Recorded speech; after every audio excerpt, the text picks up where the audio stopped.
Buenas tardes, bienvenidos a esta pequeña ponencia de introducción al modelado. Es una ponencia de 2 horas que se va a centrar principalmente en el modelado inorgánico optimizado para motores de videojuegos. Voy a compartir mi escritorio, un segundo. Vamos a ver, espero que dé tiempo, porque claro, en 2 horas hay que explicar muchas cosas. También nociones de creación de texturas y exportación para dichos motores. Comienzo presentándome un poquito. Mi nombre es Susana, he estudiado ingeniería informática de gestión, también comunicación audiovisual. Mi experiencia profesional en los primeros años, pues fui programadora de aplicaciones web, después intenté meterme en el sector audiovisual como pude, en postproducción, y los últimos 8 años los he dedicado a la docencia, principalmente al modelado, rigging y programación de videojuegos con Unity. Y bueno, llevo un par de años trabajando en el protagonista. Para empezar, me gustaría diferenciar entre el modelado industrial y el modelado orientado al entretenimiento. Digamos que hay diferencias grandes entre el modelado industrial, que es el modelado que se emplea para fabricar objetos a nivel industrial o para construir edificios, y el modelado orientado al entretenimiento, que es el modelado que se emplea para crear animaciones o para programar videojuegos. El modelado industrial es un modelado utilizado por, como decía, por ingenieros y diseñadores con el objetivo de crear prototipos virtuales y funcionales de objetos tridimensionales, ¿vale? Además de crear dichos objetos, este tipo de programas de modelado permiten elaborar la documentación, elaborar los planos con las medidas exactas para fabricar dichos objetos. ¿Vale? Aquí he puesto ejemplos, pues se emplea este tipo de modelado para modelado de edificios, modelado de coches, objetos con mucha precisión como pueden ser los relojes, modelado naval, modelado de barcos. Y lo que se obtiene después de modelar este tipo de objetos son, también además de los objetos en sí mismos, son este tipo de planos, como estos que veis aquí. A todos quizás sonará el AutoCAD. El AutoCAD es un tipo de programa creado para, además, ahí la versión, bueno, no sé si, no, estoy muy perdida en AutoCAD porque hace muchísimos años que no lo toco, pero se puede emplear tanto para hacer planos en 2D como para hacer la representación tridimensional de los mismos. Este tipo de modelado, claro, es importante diferenciarlo por lo siguiente. Este tipo de modelado se basa principalmente en NURBS. Esto que pone aquí, NURBS. ¿Qué es eso de NURBS? Bueno, la traducción al castellano sería algo así como B-splines racionales no uniformes. Que suena rarísimo, ¿eh? No se entiende nada. No es más ni menos que un modelo matemático que nos permite representar con precisión formas, principalmente curvas y superficies a partir de dichas curvas. Programas que se emplean para este tipo de modelado, pues se emplea, por ejemplo, Inventor, AutoCAD, Fusion 360, Rhino, Katia, SolidWorks. Vamos a ver ahora el modelado que nosotros vamos a efectuar. Es el modelado orientado al entretenimiento. Es muy diferente. Modelado orientado a nivel industrial, orientado a la construcción, a la fabricación, al modelado orientado a entretenimiento, animación, videojuegos. Bueno, animación, videojuegos y efectos visuales también entra en esta categoría. Así como la animación y los efectos emplean tanto curvas, se pueden emplear modelados también basados en NURBS, puntualmente para casos concretos, emplean principalmente modelado poligonal. Y los videojuegos, 100% modelado poligonal. Aquí sí que no hay alternativa. 100% modelado poligonal. ¿Qué es eso del modelado poligonal? ¿Qué es eso del modelado poligonal? digamos que los objetos, en este caso, en lugar de representarse a través de modelos matemáticos como curvas, lo que emplean es un conjunto de polígonos. Podemos pensar en que la unidad mínima de un objeto poligonal es el triángulo, el polígono mínimo que se puede dibujar. En lugar de emplear curvas, emplean polígonos, un conjunto de polígonos que forman pues una malla. Como vemos en este objeto, a Mario lo han representado, lo han recreado a partir de un conjunto de polígonos. En este caso, si os fijáis, son polígonos de 4 vértices. Vale, hasta aquí se entiende. Vamos a hablar un poquito sobre los polígonos. Los polígonos están formados por componentes. Pues tenemos, por cada polígono tenemos una cara delimitada por aristas. Tenemos también vértices, que es donde cruzan, donde conectan las aristas. ¿Vale? Principalmente tenemos estos 3 componentes, cara, aristas y vértices, pero tenemos más componentes, que no hay que olvidar. Tenemos normal de las caras, cada cara tiene una normal. ¿Qué es esto de normal? Es este vector perpendicular a la cara. En el ejemplo de la izquierda son estas líneas de color verde. Y tenemos también normales de los vértices, que son vectores que parten de los vértices. Bien. ¿Por qué es importante saber esto? En el caso de las normales de las caras, nos permiten saber cuál es la orientación de dichas caras. ¿Y por qué es importante conocer la orientación de dichas caras? Porque los motores de videojuegos, para tener un buen rendimiento, ahorrar recursos, solamente se ocupan de renderizar un lado del polígono, un lado de la cara. No se preocupa por renderizar ambos lados, ¿vale? Salvo que coloquemos un material especial, que esto es posible. Es posible colocar un material especial capaz de renderizar por ambos lados, pero esto es algo muy excepcional que debería evitarse.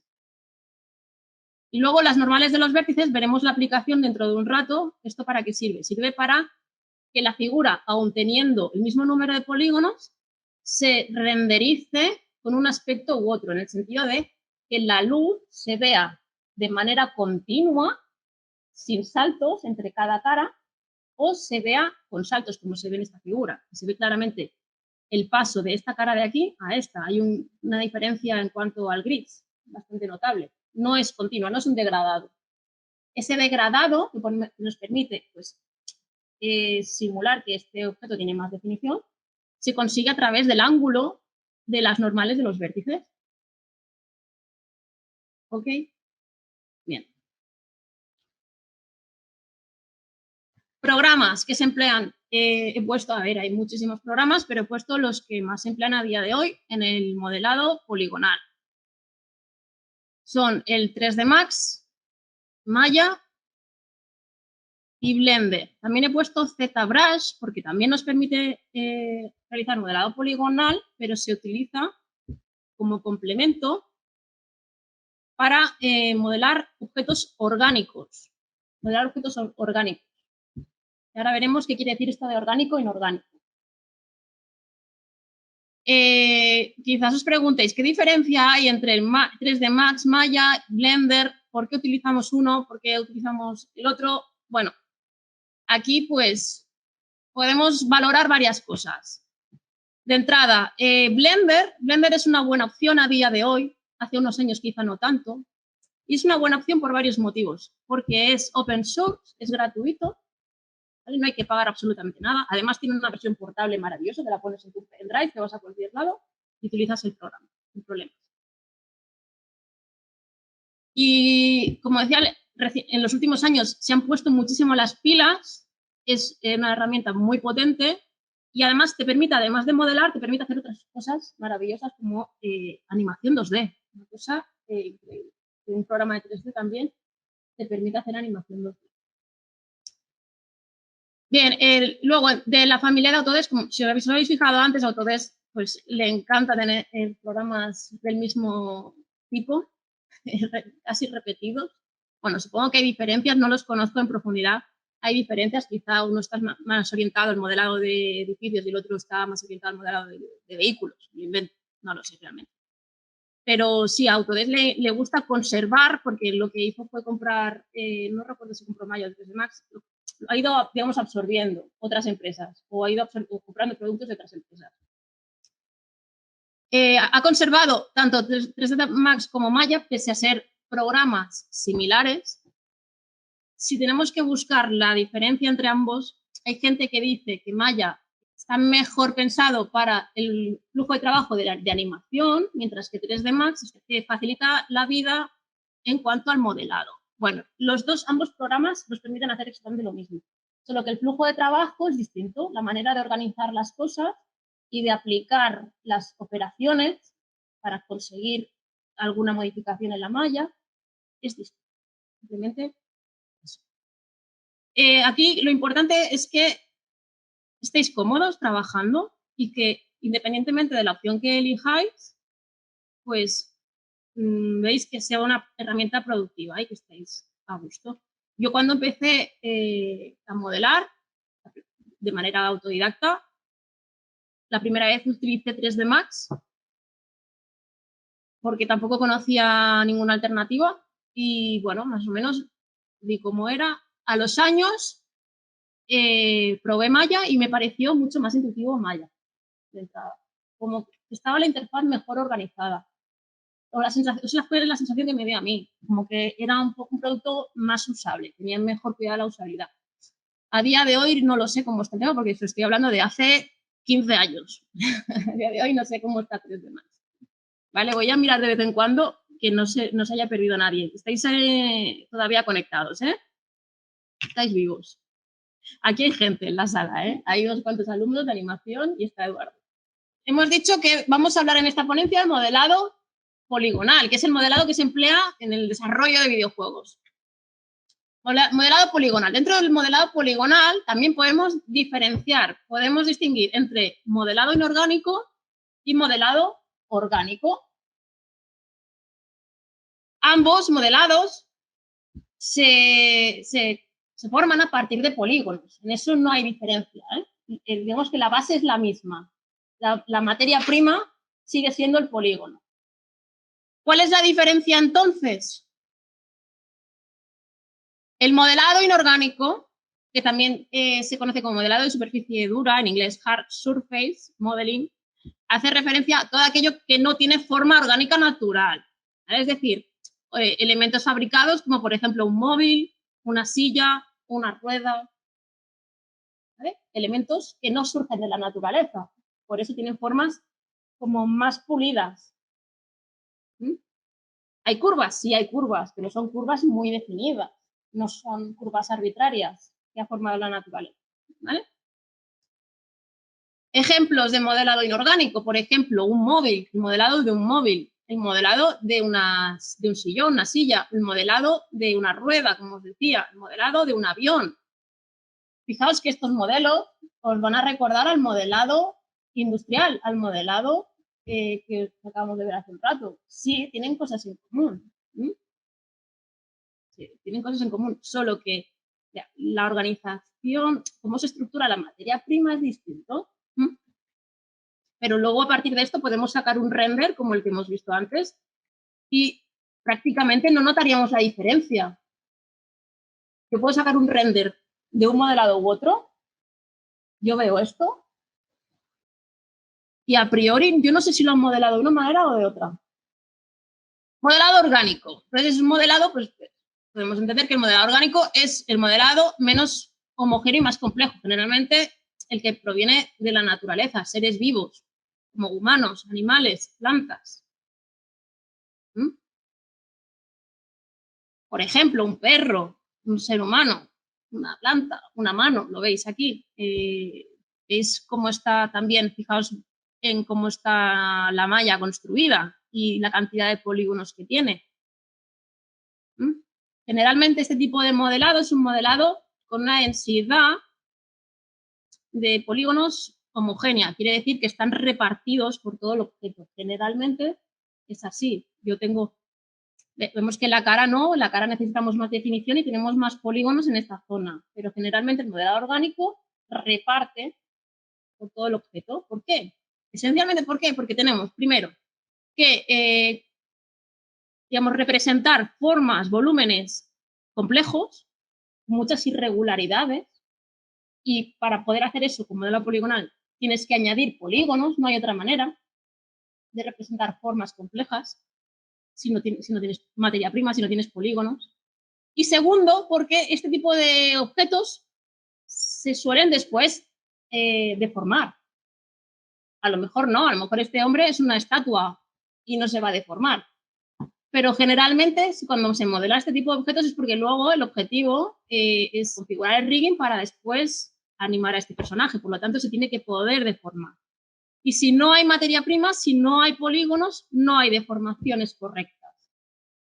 ¿Se podría deformar con menos polígonos? Sí, pero cuando hay muy pocos polígonos, cuando hay muy poca materia prima, la deformación es incorrecta. Veríamos cosas raras en la malla, se pinzaría, veríamos artefactos, algo pasa, algo no va bien.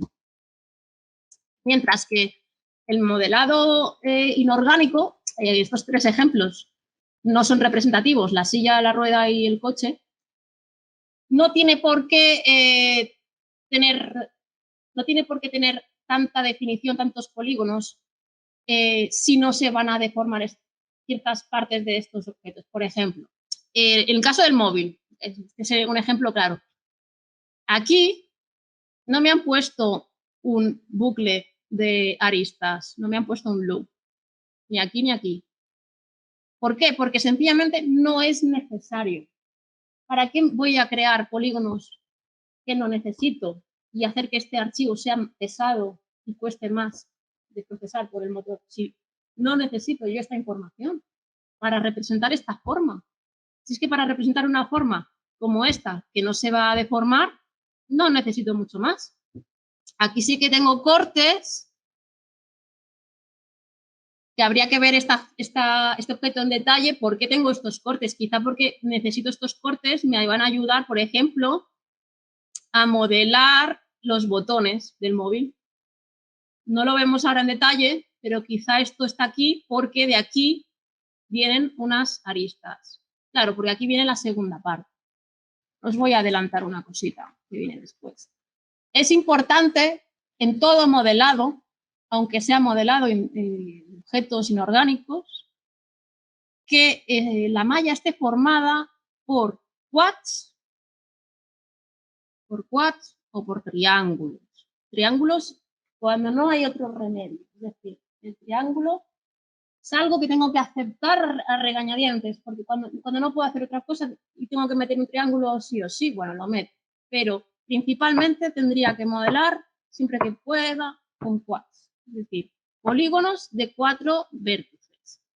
Lo que tengo que evitar a toda costa es los n-gons, es decir, los polígonos de más de 4 vértices. Esto lo tengo que evitar.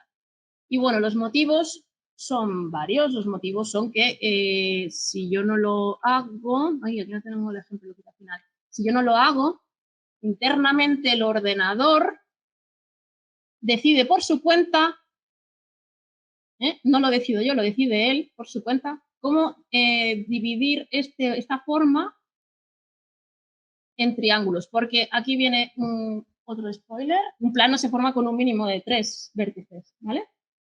Claro, entonces, ¿por qué me diréis? Porque tenemos quads, que también aquí hay 2 triángulos, ¿no? ¿Por qué? Porque esto tiene un sentido, y es que para poder modelar y meter cortes en bucle por toda la malla, recorriendo toda la malla, necesito que tengan 4 aristas. Esto no puedo conseguirlo con un triángulo, por eso de ahí viene lo de intentar modelar siempre con quads, ¿vale? Claro, cuando ya tengo polígonos que tienen 5, 6, 7, 20 vértices, esto se me descontrola internamente. El ordenador a lo mejor ha decidido pinzar todos los triángulos en este vértice. ¿Qué quiere decir? Que todo me lo está tirando hacia aquí. Y esto es feo entre feo y horrible. O sea, mal, mal. Sobre todo si más adelante decides que esa malla sí se va a deformar, porque si más adelante decides que esa malla se va a deformar, tú verás que cuando deformes este polígono horrible, te van a salir unas manchas aquí horribles también, ¿vale? Bien, volvamos a lo de antes, perdonad por haber hecho flash forward. Vale. Bien, entendido lo que es la diferencia entre modelado orgánico, modelado inorgánico, la importancia de lo que es la malla, los polígonos, la distribución de los polígonos, también cómo están formados, si por 3, 4 vértices o más. De aquí, sabiendo todo esto, vamos a empezar pues con técnicas de modelado inorgánico. ¿Vale? Y vamos a empezar con lo más básico, pero voy a intentar ir deprisa porque yo sé que hay gente aquí presente que ya habéis visto más o menos, ¿no? Habéis visto bastante. En casa no, pero los de casa yo sé que es gente muy espabilada y me va a pillar. Yo voy a ir rápido porque si no, en 2 horas no va a dar tiempo. Vale, operaciones básicas para modelado inorgánico. Pues esto es común al modelado orgánico, pues la creación de primitivas. Generalmente, cuando modelamos, generalmente, no obligatoriamente, generalmente, también dependerá de cada objeto que vayamos a modelar. Para modelar empezamos con una primitiva, generalmente un cubo, y a esto se le llama box modeling. ¿Qué quiere decir? Que yo a partir de un cubo, de una caja, un box, voy generando la forma que necesito. ¿Vale? Bien, yo tengo aquí un cubo que ahora mismo me he adelantado, acabo de formar. Esto viene después. Tengo un cubo. ¿Qué puedo hacer con este cubo? Pues como en cualquier programa de 3D, yo este cubo lo puedo mover arriba, abajo, izquierda, derecha. Puedo mover, lo puedo escalar, lo puedo rotar, ¿vale? Y esto con cualquier tipo de primitiva. Por ejemplo, aquí tengo... Es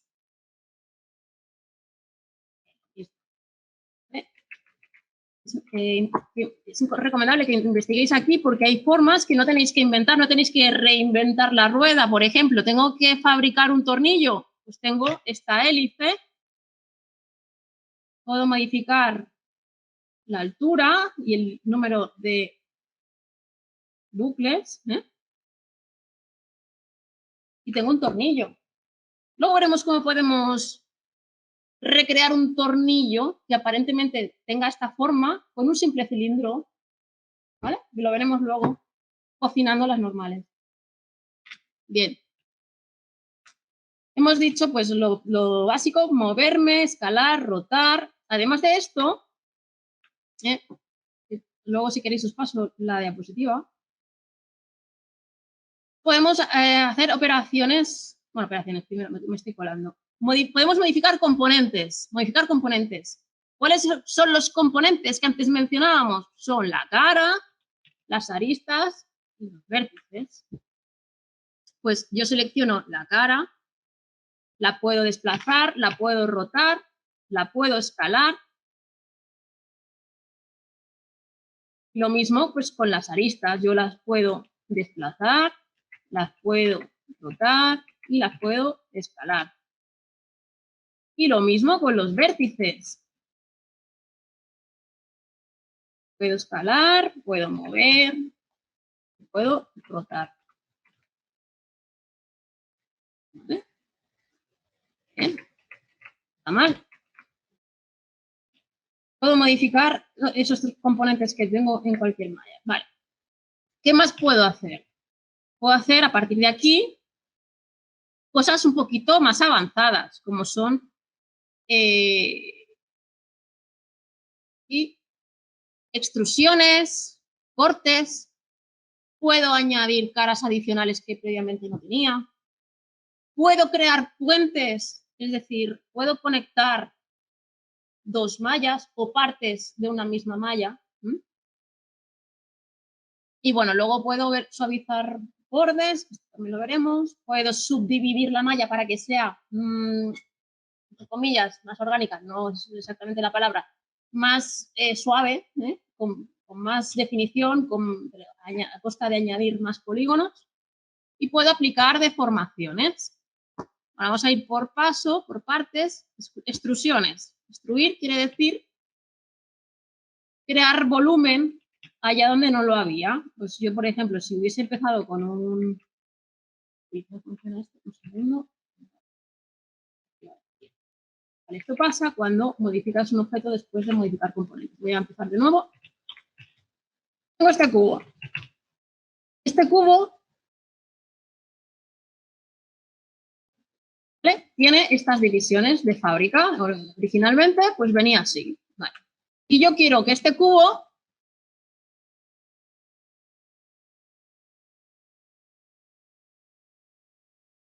podría ser, mira, voy a modelar, perdonad, que se me acaba de ocurrir.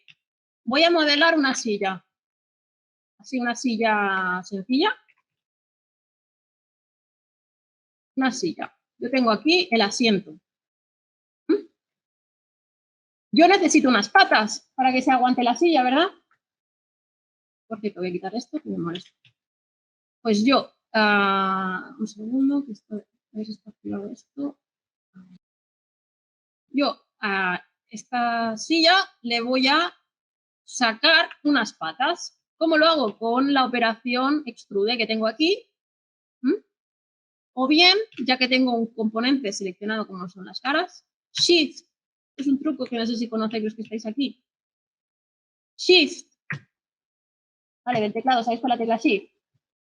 Tiro para abajo y me ahorro el venir aquí. ¿Vale? ¿Esto lo sabíais?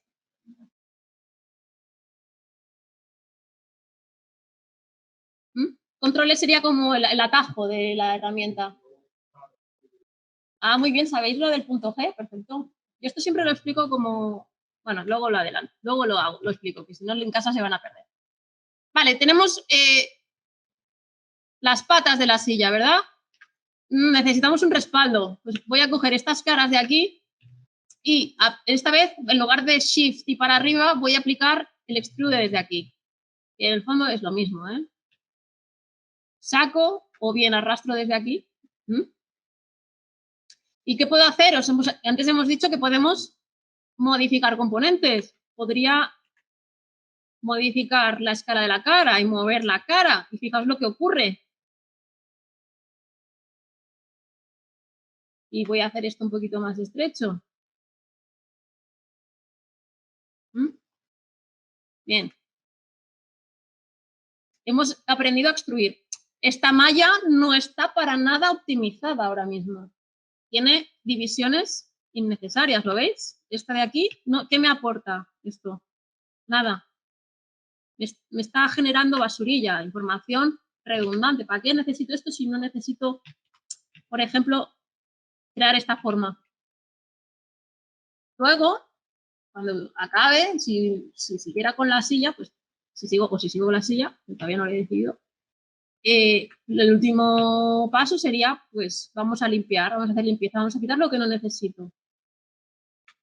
Bien, volvemos a las diapositivas, hemos dicho extrusiones, cortes, vamos a cortar. ¿Qué podemos hacer aquí? Vamos a hacer algo especial con el respaldo. Cortes. La herramienta desde hace unos años por excelencia para cortar es Multicut, es esta de aquí. Vale, ¿cómo puedo generar un bucle de loops? Es decir, cortar esta figura por aquí. Tengo varias opciones. Puedo cortar desde esta vista de aquí, así. Con Shift consigo ángulos perfectos, o sea, discretos. O sea, yo voy cambiando perfectamente, creo que son 10 grados, 10 grados, 10 grados. O en lugar de hacer eso, desde aquí, Object Mode, tengo la herramienta, vale, control, y corto, por ejemplo, aquí. Que quiero cortar exactamente a la mitad de esta arista, es decir, entre este vértice y este vértice, justamente aquí, sin calcularlo yo ni pensarlo, ¿cómo lo tengo que hacer? ¿Lo sabéis los que estáis aquí? Con el middle button, ¿no? El botón del medio, correcto, el scroll, hacia adentro y tenemos. De manera que rápidamente yo podría generar los cortes a una distancia del 50% exacto. También puedo cortar así a lo bestia, que no es en principio lo que queremos, ¿eh? Bueno, la herramienta Multicad es una herramienta muy completa.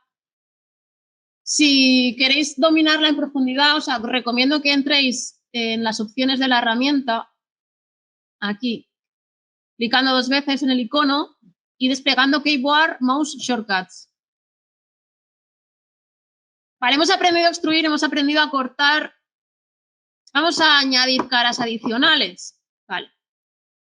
¿Qué puede ocurrir? Yo, por error, equivocación o simplemente porque lo necesito en ese momento, me puedo encontrar algo así.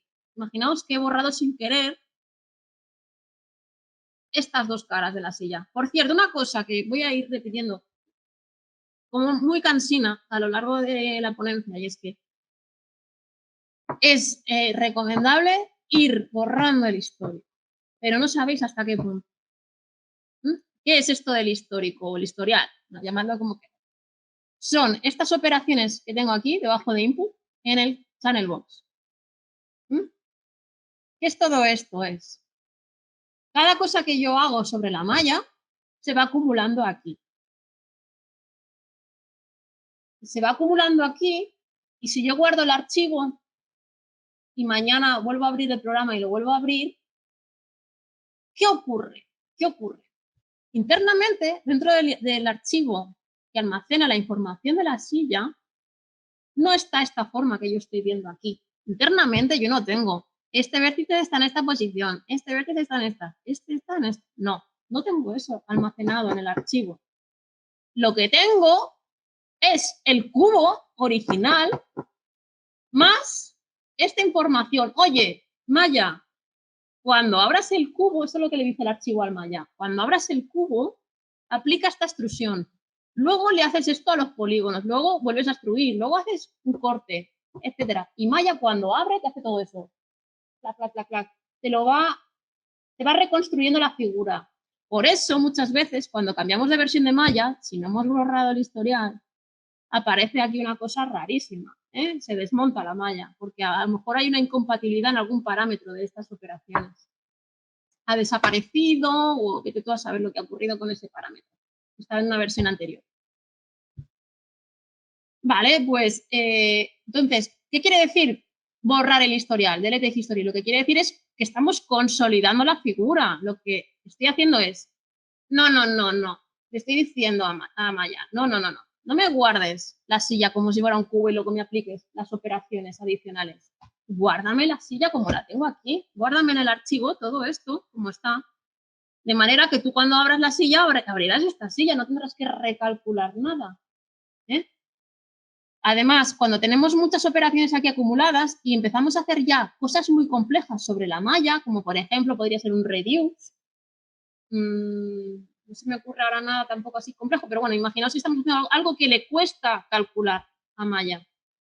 Si hay muchas operaciones aquí adicionales, pues le va a costar todavía más. Y a veces se equivoca. Maya a veces entra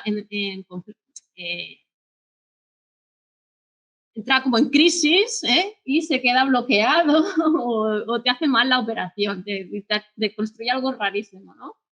Pues por eso, porque hay que borrar el histórico de vez en cuando.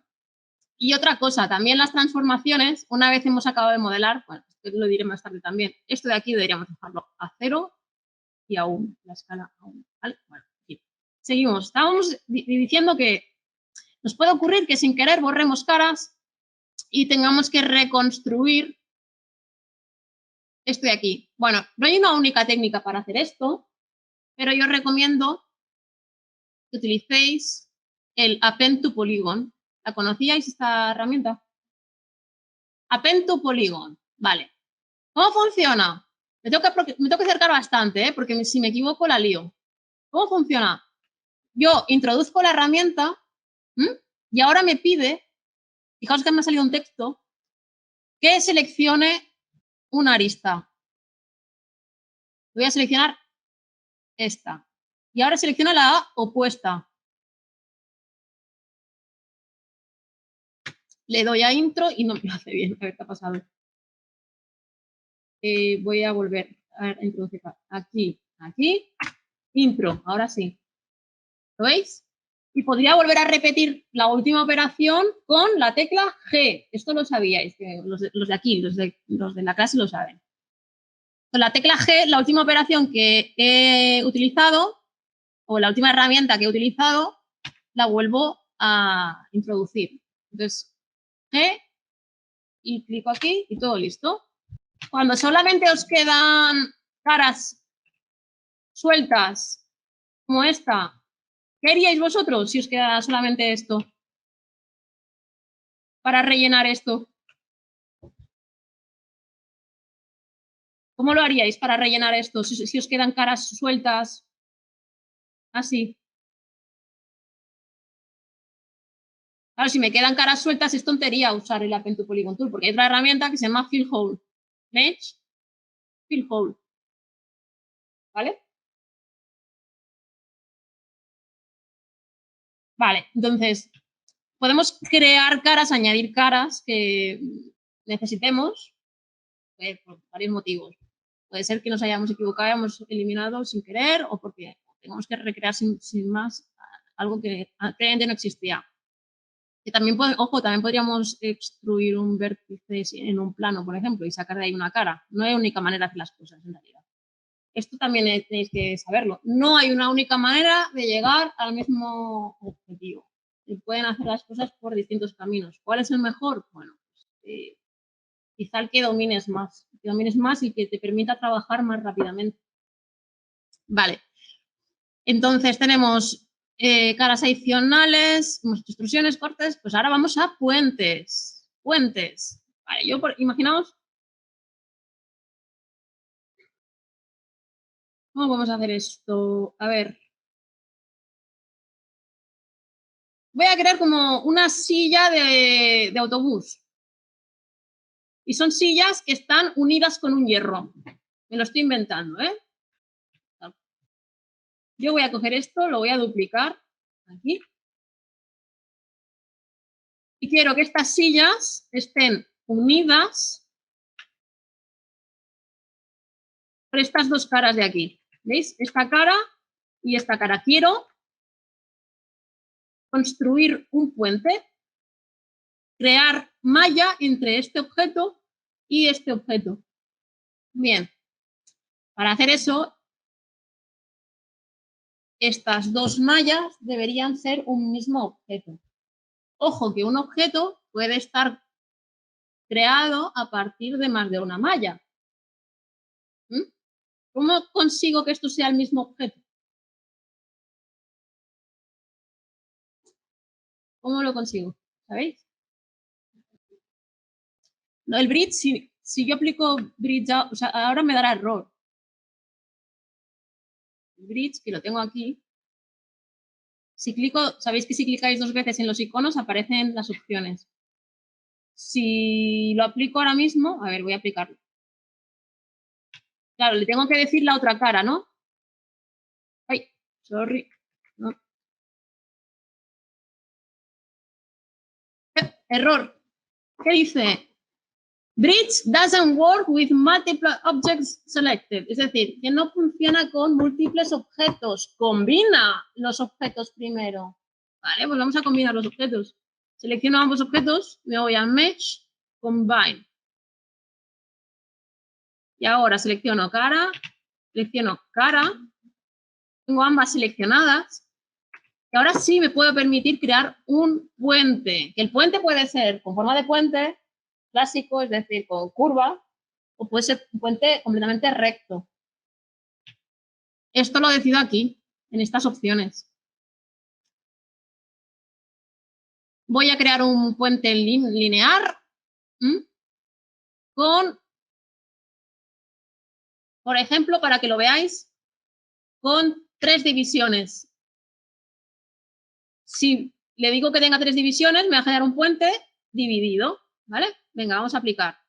Esto es lo que tengo. Ahora, fijaos, tengo una malla maravillosa de un objeto que es una especie de silla o conjunto de sillas de un autobús. Bueno, no sé cómo podríamos llamar a este invento. Vale, Vale, otra cosita, ya aprovechando, cositas que pueden ocurrir cuando estáis modelando, errores que pueden ocurrir. Yo me doy cuenta ahora, después de modelar esto, primero, que quiero esta silla más pegada a esta, número 1. Y segundo, ostras, me he equivocado, ¿para qué quiero yo tantas divisiones aquí si esto no se va a doblar? Es decir, no tengo intención de hacer esto. No tengo intención de hacer esto, para nada. No tengo intención de hacer esto. ¿Para qué quiero esto si no tengo que generar una forma aquí rara? Pues si no necesito esto, va a ser delante horizontal. Yo cojo estas aristas y me las cargo. Vale. Aviso para navegantes porque esto es lo típico que te puede ocurrir sin querer al eliminar aristas. ¿Qué ocurre cuando eliminamos aristas? A lo bruto. ¿Se queda? Pero porque internamente ha ocurrido algo, ahí se ha quedado como basurilla, ha quedado información que no necesitas. Y es que por defecto, si tú suprimes con el teclado, botón suprimir, en realidad me he cargado las aristas, pero no me he cargado los vértices. Oh, error. Esto es muy problemático y sobre todo imaginaos la malla de un personaje. Te has cargado loops de la cintura y ahora ¿qué haces? Es que además no hay una forma de, bueno, podrías hacer así. No, es que no te los conecta. Hay formas de seleccionar rápidamente loops, pero cuando se te quedan así no los puedes seleccionar fácilmente. Entonces eso es un problema gordo, porque ¿cuántos vértices tiene esta cara? ¿Cuántos vértices tiene esta cara? Una barbaridad. 1, 2, 3, 4, 5, 6, 7, 8, 9, 10.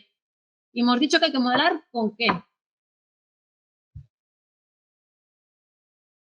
Con quads, ¿vale? Con quads hay que modelar con polígonos de 4 vértices.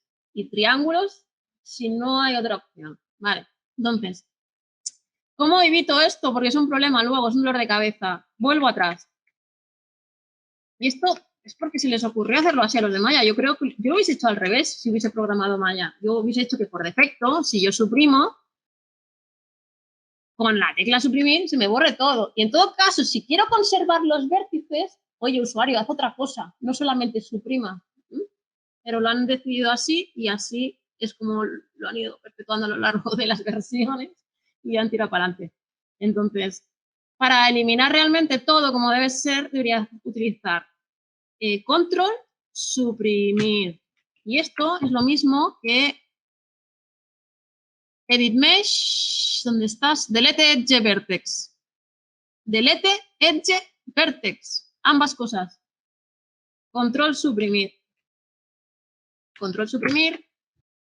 Muestro vértices y perfecto, ya no los tengo. Vale, me voy a llevar la silla para acá. ¿Cómo lo haríais?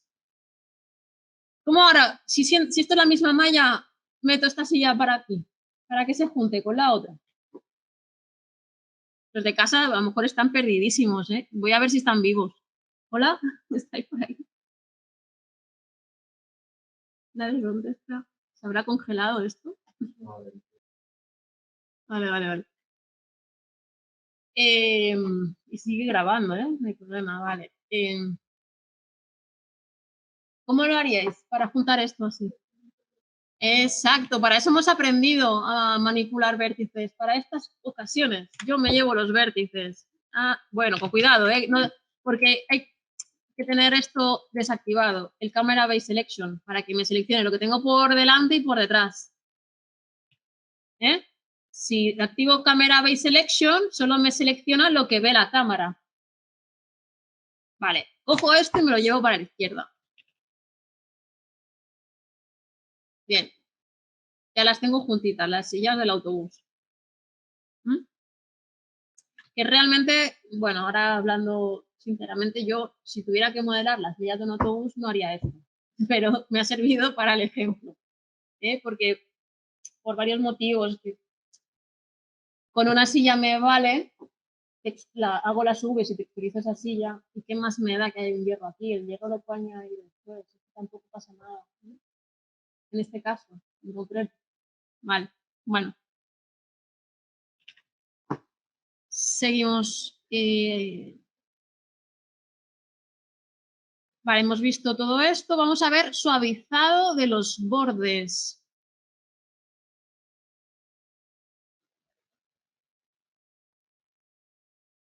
Suavizado de los bordes. Sí, me refería al bevel con esto. Estaba por un momento dudando. Vale. Tenemos... imaginaos que tenemos el problema de que queremos que estos, digamos, estas caras de aquí no tengan un ángulo de prácticamente 90 grados, sino que haya una pequeña curva, que pasen progresivamente, como si estuviera redondeada esta parte, esta esquina de aquí. Queremos que esto esté redondeado, vale. Como siempre, no hay una única manera de hacer las cosas, no hay una única manera. Una cosa que puedo hacer es aplicar un bevel a estas aristas. Selecciono las aristas y clico aquí antes de aplicar la herramienta porque me gusta primero decidir qué quiero. Aunque lo puedo modificar después, mientras esté en el historial se puede modificar. Si se borra el historial y se consolida la figura, no. Mientras esté en el historial podría modificar lo que yo haga. Voy a poner aquí que quiero 3 segmentos y fijaos lo que ocurre. Me crea estos polígonos que me permiten, si miráis de perfil, un segundo, miráis de perfil la figura, veis que tenemos esa forma. Gracias a esto, y fijaos, tampoco necesitamos mucho más que 3 para tener una sensación de definición en esta zona. Esto, ¿cómo hemos dicho que lo conseguimos? Esta ilusión óptica. Porque en realidad lo que tenemos, fijaos, lo que tenemos es esto. En realidad tenemos esto. ¿Cómo conseguimos la ilusión óptica de que hay continuidad de aquí a aquí? Lo hemos explicado antes con uno de los componentes que tiene todos los polígonos.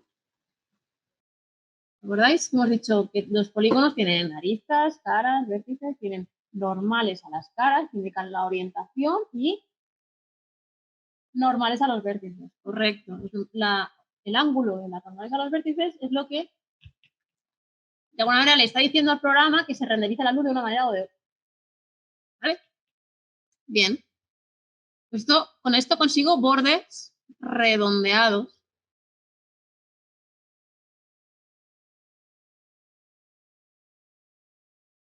Más suavizados. Subdivisiones. Subdivisiones. Bien. Yo puedo, una malla que en principio tiene este aspecto, voy a coger, me voy a quedar solamente con la silla de la derecha, o voy a deshacer el bebé mejor. Voy a borrar el historial, que de vez en cuando es conveniente. Yo quizá lo que quiero es que estas sillas sean unas sillas más modernas. Oye, porque aquí a lo mejor me siento y me duele el culete. Es muy recto, incómodo, algo más orgánico, entre comillas, ¿entendedme? No es que sea un modelo orgánico, pero algo más redondeado, ¿no? ¿Cómo puedo conseguir fácilmente que estas sillas tengan un aspecto más redondeado? Pues subdividiendo la malla. Subdividiendo la malla. Y de entrada, si no quiero subdividirla de manera efectiva, es decir, generar, rellenar, generar, añadir más polígonos, sino que quiero previsualizar cómo va a quedar una vez subdividida, lo puedo hacer con la previsualización. Tecla T. Tecla T. La tecla T me está dando una previsualización de cómo se vería esta malla si yo la subdivido. Hay una opción aquí, en Mesh, Smooth, que lo que hará es, fijaos en el icono, no sé si se ve bien desde casa o desde la pantalla, te está diciendo que una cara de...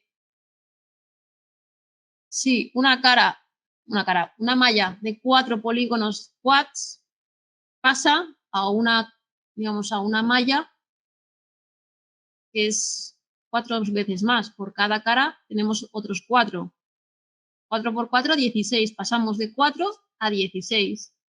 Pues esto es lo que va a ocurrir. Por cada cara que tengo aquí tendré 4 más. Si hago el smooth tal cual. Pero fijaos, a mí no me gusta esta forma. Esto es un poco alienígena. Estas sillas son para una nave alienígena. No es para planeta Tierra. Esto no me gusta. Bueno, claro, ¿por qué? ¿Por qué está ocurriendo esto? ¿Por qué tiene esta forma de aquí? Como si fuera una bala, pronunciado. ¿Por qué? Porque le faltan divisiones en origen. Entonces, yo me vengo aquí y vamos a ver qué ocurre cuando a esta patita de aquí le añado divisiones. Le añado una de momento, a ver qué ocurre. Fijaos, esto ya es un poco más normal. Cuando yo subdivida la malla y me genere polígonos, conseguiré esta forma. Y aquí tampoco me gusta, ¿eh? ¿Qué tengo que hacer aquí? Tengo que añadir también información. Voy a añadir aquí. A ver qué tal. Bien, mejor, ¿eh? Esto debería hacerlo con una de las patas y cuando ya la tenga, pues el resto, ¿no? Para no trabajar 4 veces. Vale, perfecto. Tengo esto como lo quiero. Bueno, una vez que tengo esto, pues tengo dos opciones. O bien, teniendo la previsualización así, me vengo a Modify, Convert, Smooth Mesh Previews to Polygons. Es decir, la previsualización, conviértemela a polígonos. ¿Algo ha ocurrido en casa? ¿Eres tú? Vale. ¿Está todo bien en casa? Bien, vale. Conviérteme la previsualización a polígonos. Otra opción, lo que decíamos, Mesh, Smooth. Y ahora, si quito la previsualización, esto es lo que obtengo. Claro, esto está fatal. Bien. Debería haber hecho lo mismo que aquí. Pues añadir un poco más de definición antes de redondear. ¿Vale? Esto que tiene más polígonos que en origen sigue siendo una malla de un modelo inorgánico. Que tenga muchos polígonos no la convierte en orgánica. Sigue siendo un objeto fabricado por el hombre, artificial. Y una vez que acabéis de modelar, pues os planteáis optimizar esta figura. Yo este loop de aquí y este de aquí no los necesito. Pues me cargo todo lo que no necesite. Esto de aquí me lo puedo cargar perfectamente. Control, suprimir. Y estos loops de aquí también. ¿Para qué quiero esto si no me está aportando nada? No me está ayudando a formar ninguna. Ah, bueno, este no me lo puedo cargar. Si no, de aquí se me va. Este de aquí. Sí, este sí me lo puedo cargar.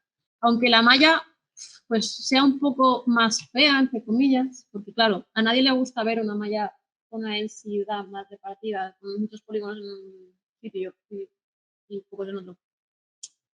Es en realidad lo que toca en este caso, ¿eh? Es lo que toca. Vale. Porque es modelado inorgánico y tenemos que optimizar para videojuegos, acordaos. Necesitamos los polígonos necesarios, justos y necesarios, nada más. Vale. Bueno, vamos a despedirnos de la silla, ¿no? Porque vaya cosa me ha quedado aquí. Sí, vamos a despedirnos de la silla. Fuera. Bien, más cosas que podemos hacer, que le podemos hacer a una malla es aplicar deformaciones. ¿Esto lo habéis visto los que estáis aquí en casa? ¿Sí? ¿Habéis aplicado deformadores no lineales? ¿Os suena? ¿El bend, por ejemplo? Vale, lo habéis visto por vuestra cuenta. Vale, bueno. Esto que también está en la diapositiva. Estos son ejemplos de deformadores. He puesto hay bastantes, he puesto los principales. Por ejemplo, el bend, que nos permite doblar una figura. Squash nos permite aplastar. Twist nos permite retorcer, aunque bueno, esto lo podemos hacer de otra manera también. Y shine nos permite generar como una onda sinusoidal. ¿Vale? Además, el soft select, que me habéis dicho que lo conocéis, aunque el soft select quizás es más apropiado para un modelado orgánico, ¿no? Porque generas formas más. Bueno, no tiene por qué ahora que pienso, ¿no? Me puede ayudar también el modelado orgánico. Sí, de hecho, en el ejemplo que veremos después, que voy a mostrar un ejemplo de componente para ordenador que modelé estos días en casa y en la versión high poly, porque para todo objeto low poly, si tiene detallitos de volumen, como puede ser los conectores muy chiquititos o estaño, ¿no? Hay que generar la versión high poly y luego cocinar sobre la low poly las normales, es decir, generar una textura especial, un mapa de normales, que nos permite engañar a la gente haciéndole creer que ahí hay volumen cuando no lo hay. ¿Vale? Entonces, cuando modelé ese componente, el estaño, llegué a modelar el estaño, se junta, digamos, ¿sabéis lo que es el estaño? ¿No? Esto es un metal que se funde a una temperatura baja, relativamente baja, o sea, y nos permite conectar circuitos. En este caso, pues, dentro de un microcontrolador, como puede ser el Arduino, debajo tenemos conectados componentes gracias al estaño, que nos permite juntar y conectar dos piezas. Vale. Deformadores. Como decía, deformadores no lineales. Vamos a ver algún ejemplo. He puesto aquí en la diapositiva los más interesantes. Uno que se emplea bastante es el bend. Bend nos permite doblar figuras. Claro, para poder doblar este objeto necesito un mínimo de subdivisiones. Si yo tengo un objeto que no está subdividido, que no tiene esta definición, será imposible, aunque quiera, ni rezando, doblar esta figura. Así que voy a crear ahora mismo un prisma, pues deformando un cubo. Tengo este cubo. Este cubo, como todavía no borra el historial, todavía puedo acceder a las propiedades de creación del cubo en la Transient Channel Box y puedo decir que tiene 10, 16 subdivisiones. Vale, perfecto. Ahora sí, quiero borrar histórico porque como voy a seguir trabajando sobre la figura, quiero que Maya trabaje con la figura limpia. Bien. Vamos a aplicar una deformación. Vale.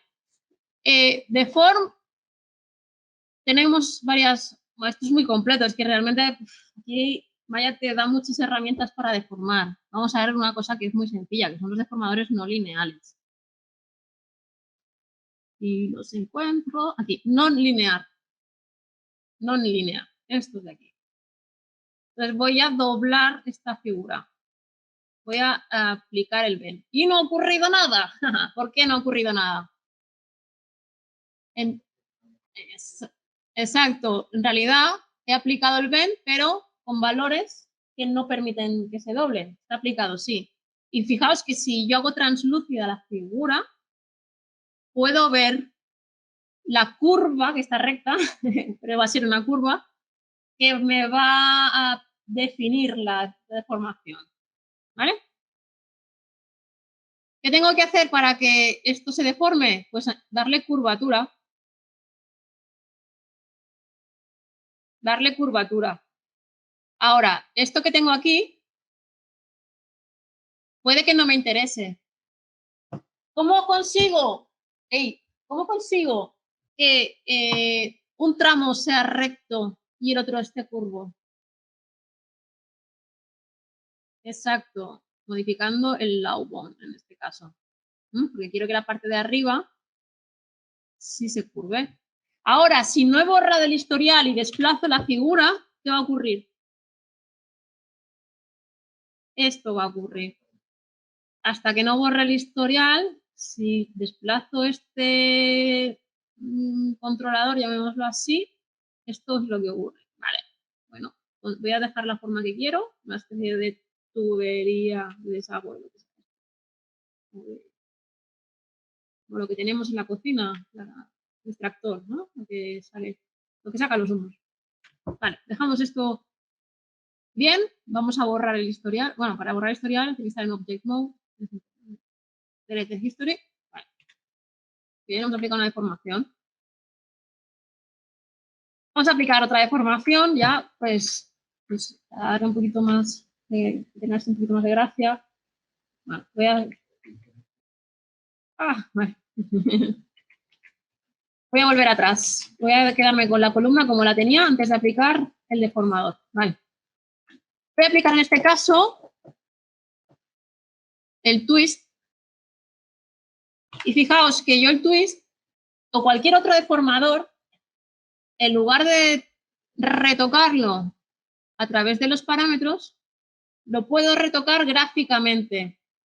Si selecciono el control y aprieto la tecla T,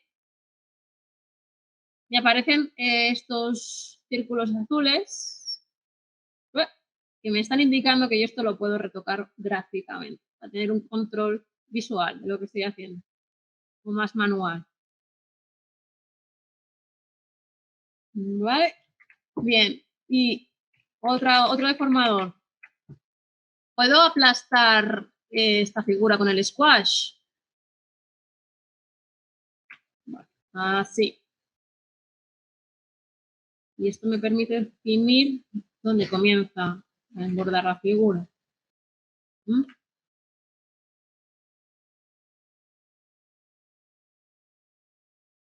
Aquí una especie de jarrón. Vale. Deformadores.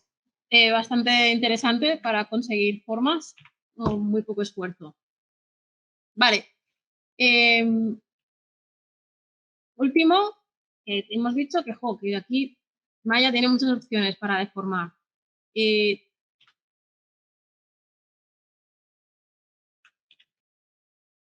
Soft Select, que es muy sencillo, es modificar componentes. En este caso puedo utilizar, me da igual, vértices, caras, aristas, voy a utilizar vértices para deformar esta figura de forma progresiva. A ver cómo me lo explico esto. Es muy sencillo, simplemente desplazando este vértice, todavía no lo he aplicado en la opción de Soft Selection, desplazando este vértice voy a conseguir que los vértices que están próximos también se muevan y se muevan con una influencia que yo puedo determinar. Por ejemplo, voy a quitar esto que se ve fatal, así. Clico aquí y activo Soft Selection, Soft Select. Fijaos, por defecto, y me lo está mostrando con un degradado de color, lo que tengo de color amarillo es lo que más se va a deformar y va decayendo progresivamente. Lo que tengo de un color más oscuro es lo que menos se va a deformar cuando yo haga esto.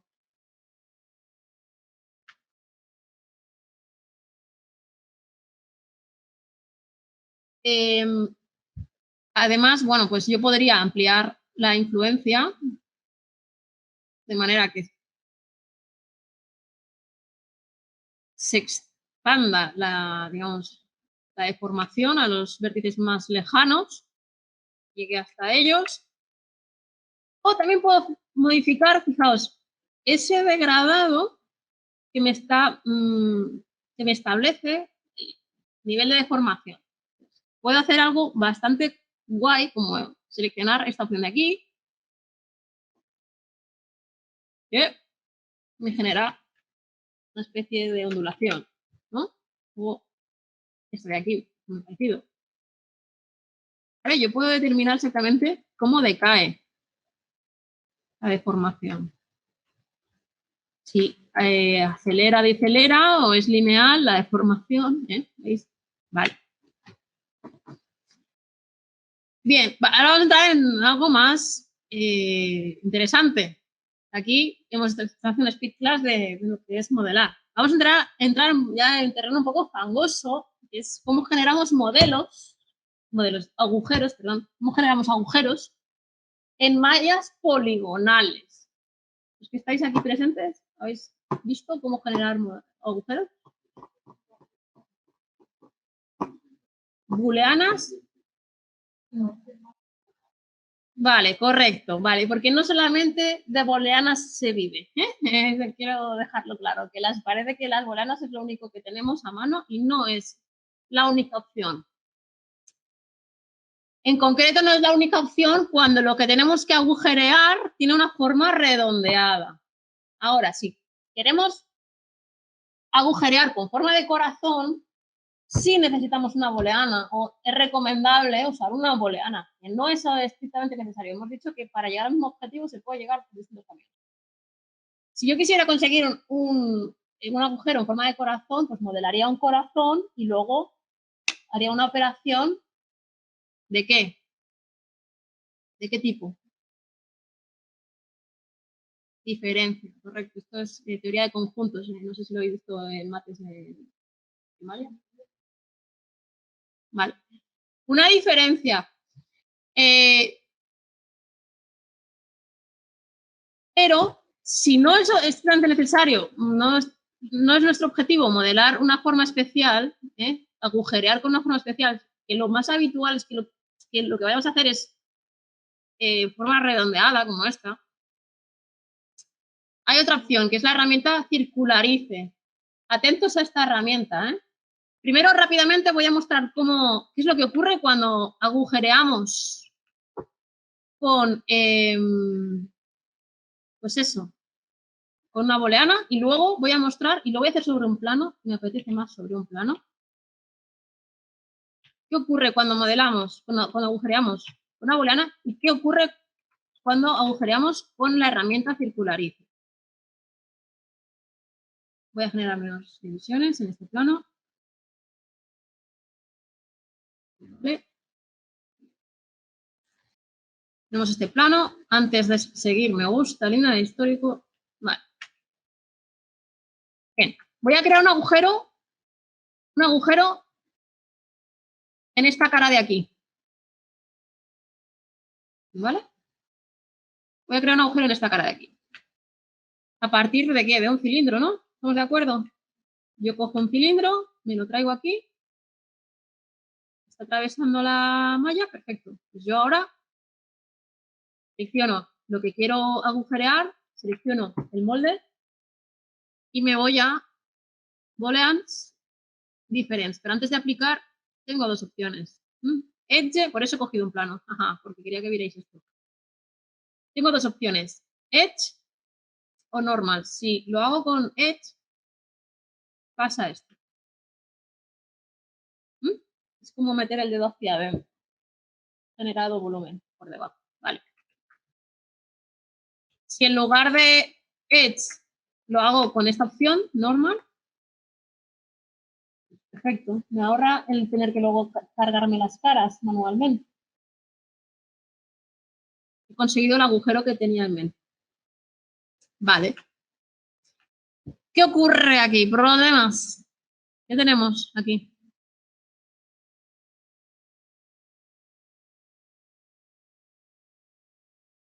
Exacto. Todo esto es un engón como una casa. Engón, engón.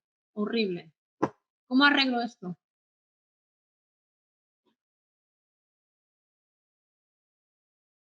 ¿Cómo arreglo esto? Se me ocurren dos maneras. La primera es un poco tediosa, me puede dar las uvas, que es coger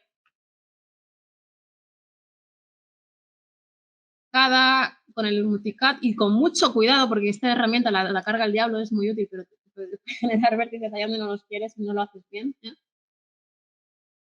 Asegurándome que se pone en rojo antes de clicar. Rojo, rojo, adelante. Y así imaginaos, es que he generado un cilindro de 20. De entrada, no os he dicho una cosa, cuando vayáis a agujerear una malla, procurad que el número de divisiones del eje del cilindro sea múltiple de 4. Es decir, empezando en 8, porque si no, no tiene forma de cilindro. 8, 12, 16. Aquí no es regla de Power of Two, no es nada de eso. Es simplemente que se pueda dividir entre 4, porque tenemos digamos, un eje vertical y un horizontal y queremos tener el mismo número de caras, de aristas en cada cuadrante, no sé cómo decir, ¿sí? Queremos tener el mismo número de aristas. Lo he hecho mal porque directamente he cogido una de 20, que es la que viene por defecto. Bueno, voy a repetir la operación con un cilindro bien. Con un cilindro, por ejemplo, de 8, sería algo sencillo de gestionar. Un cilindro, y le digo que tiene, en lugar de 20, 8. Es decir, un prisma octogonal. Es lo que tengo aquí. Me lo llevo aquí. Es un poquito más grande. Vale. Y vuelvo a repetir. Booleans difference. Perfecto. Vale, ¿cómo arreglo esto? Hemos dicho que el multicat es una opción, pero voy a tardar un rato. Hay otra opción mucho mejor, aunque no significa que sea perfecta. Luego me va a implicar hacer algún ajuste. Selecciono las caras y me voy a Mesh, Triangulate. Mesh, Triangulate. Y es uno de los pocos, bueno, uno de los casos donde os decía, bueno, hay que modelar con quads, pero a veces podemos dejar triángulos. Esto de aquí es un triángulo, triángulo, triángulo. Es preferible tener este triángulo así que este quad así. Porque es feo. No se deja así un quad. ¿Veis? Es como que está para adentro. Horrible esto. Vale, entonces aquí hay un pequeño problema, ¿eh? Tengo estas aristas mal colocadas. Debería ir de aquí a aquí. Y de aquí a aquí. ¿Cómo arreglo esto? Pues podría, opción A, la lenta, borrar y multicat, cortar. Opción rápida. Os recomiendo, es que a veces, como el Maya tiene tantas opciones, que le dediquéis una tarde, simplemente con que le dediquéis una tarde es más que suficiente, a investigar qué hace cada cosita que tenéis aquí. Porque parece dice, nunca tengo tiempo de revisar a fondo cómo funciona Maya. Bueno, pues que esto os va a hacer que vayáis a toda leche después cuando modeléis, porque me cogeréis tranquillo, es una manera, aprenderéis truquillos que hará que modelar sea muy ágil. Tenemos estas opciones de aquí, Spin Edge Backward y Spin Edge Forward. Bueno, yo solamente me aprendo una, es Control Alt Left o Control Alt Right. Pues, Control Alt, básicamente, y flechas. Control Alt. ¿Qué hago? Pues esta arista se va recolocando las combinaciones posibles que hay dentro de estas dos caras. ¿Vale? Shift, izquierda, ya tengo esto recolocado. Y borro el historial otra vez. Qué cansina, ¿verdad? El historial. ¿Vale?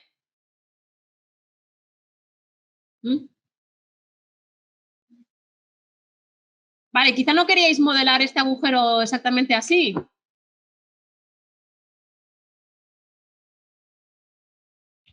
A lo mejor esto no es lo que queríais conseguir. Porque se trata de esto es una malla que luego se va a deformar y necesitamos más definición. Imaginad que esto es un plano que luego lo voy a deformar.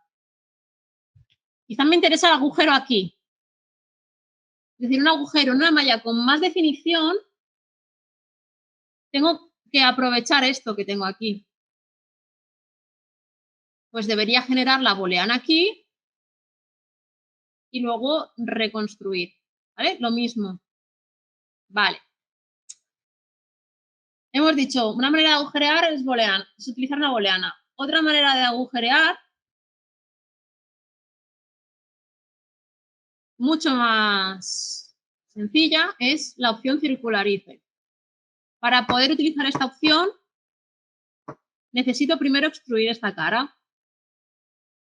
Ojo igual que el multicaldo carga el diablo, el extrude también.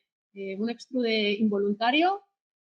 Luego es un Cristo arreglarlo, porque te solapa caras. Yo cojo esta cara, la extruyo y no hago nada más, no retoco, no la escalo, no la muevo, y esto no me doy cuenta y lo voy arrastrando. Luego os enseñaré cómo puedo detectar esos errores. De hecho, de vez en cuando hay que comprobar que todo está bien. Antes de que sea demasiado tarde, de vez en cuando un check, un control. Vamos a ver, vamos bien por el buen camino. No hay nada raro en la malla. Vale.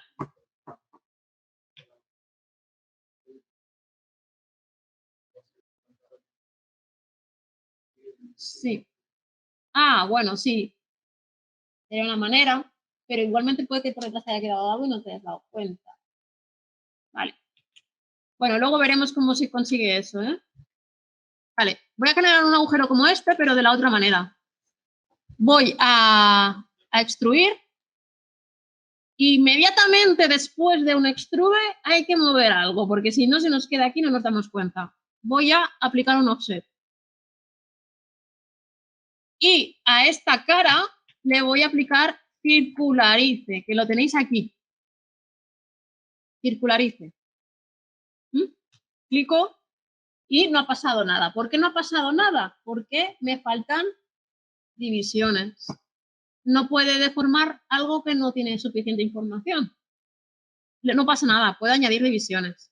Y le voy a añadir, pues en este caso, 8, como tengo aquí, o puedo añadir las que quiera. Fijaos, puedo darle más definición. Vale, perfecto, ya lo tengo. Ahora me cargo esta cara y listos. No significa que no tenga que arreglar algo aquí, ¿eh? Me siguen faltando aristas, porque aquí tengo endgones. No pasa nada. Mesh triangular. Y ya. En un segundo he conseguido el mismo resultado. Ahora que lo quiero hacer sobre estas caras de aquí, pues más sencillo aún. Selecciono estas caras, extrude, offset, circularice. Y aquí no tengo... ¿Dónde se me ha ido ahora la herramienta? No la veo. Oh, ¿dónde estás? Aquí. No tengo que añadir divisiones porque ya de origen tengo suficientes para poder calcular esta forma. De origen tengo la información que necesito. Entonces, como en este caso no he tenido que añadir nada, maravilloso. Vale, y con esto, pues bueno, podéis hacer lo que queráis. Podéis extruir para adentro, para afuera, o eliminar la cara directamente. ¿Qué queráis hacer? Quiero extruir, sí.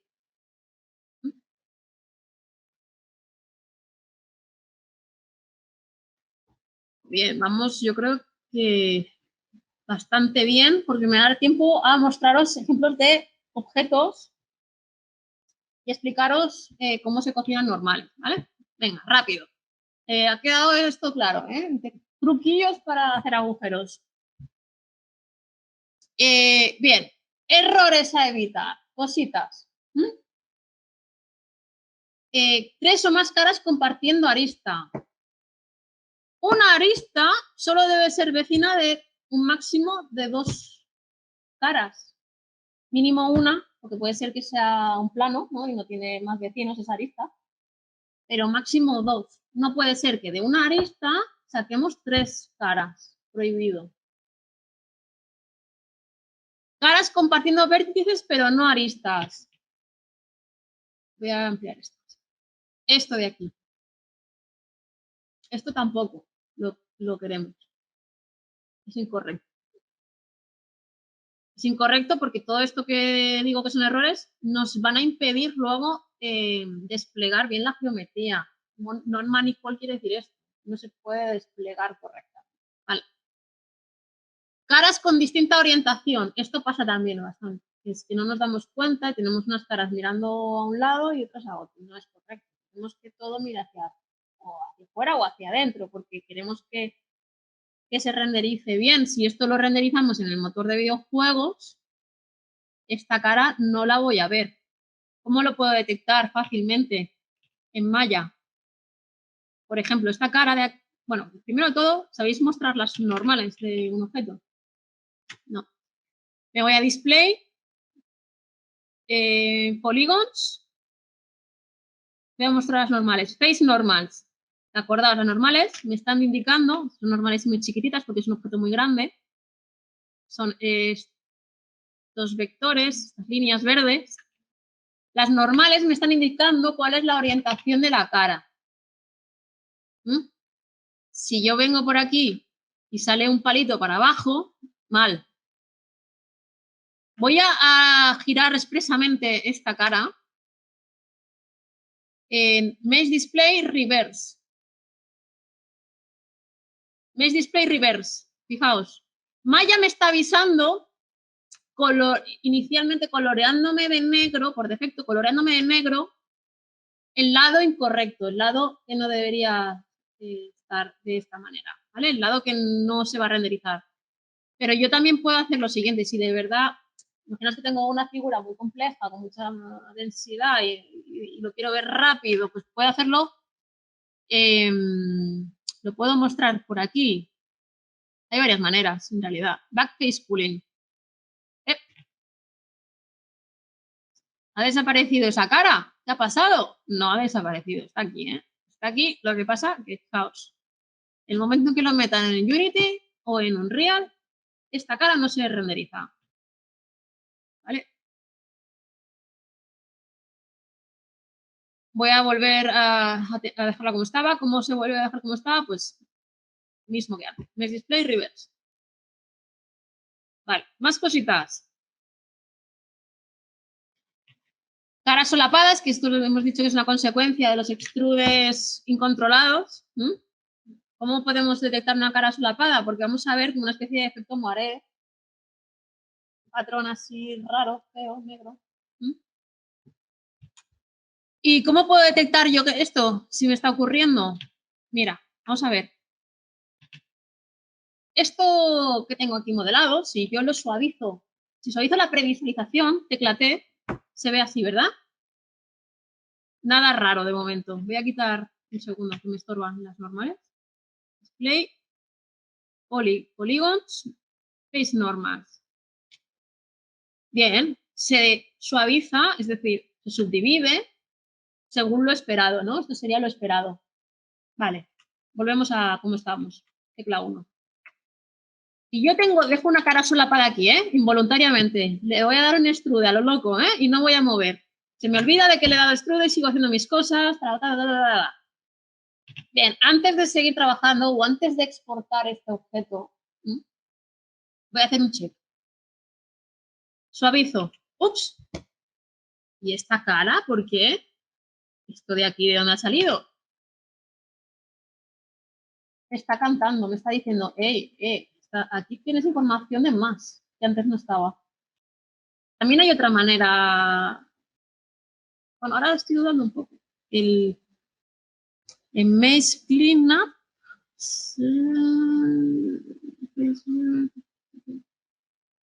¿Me lo dice aquí? Ah, puede que no me lo diga, ¿eh? Bueno, os explico qué es esto. No me lo dice, ¿no?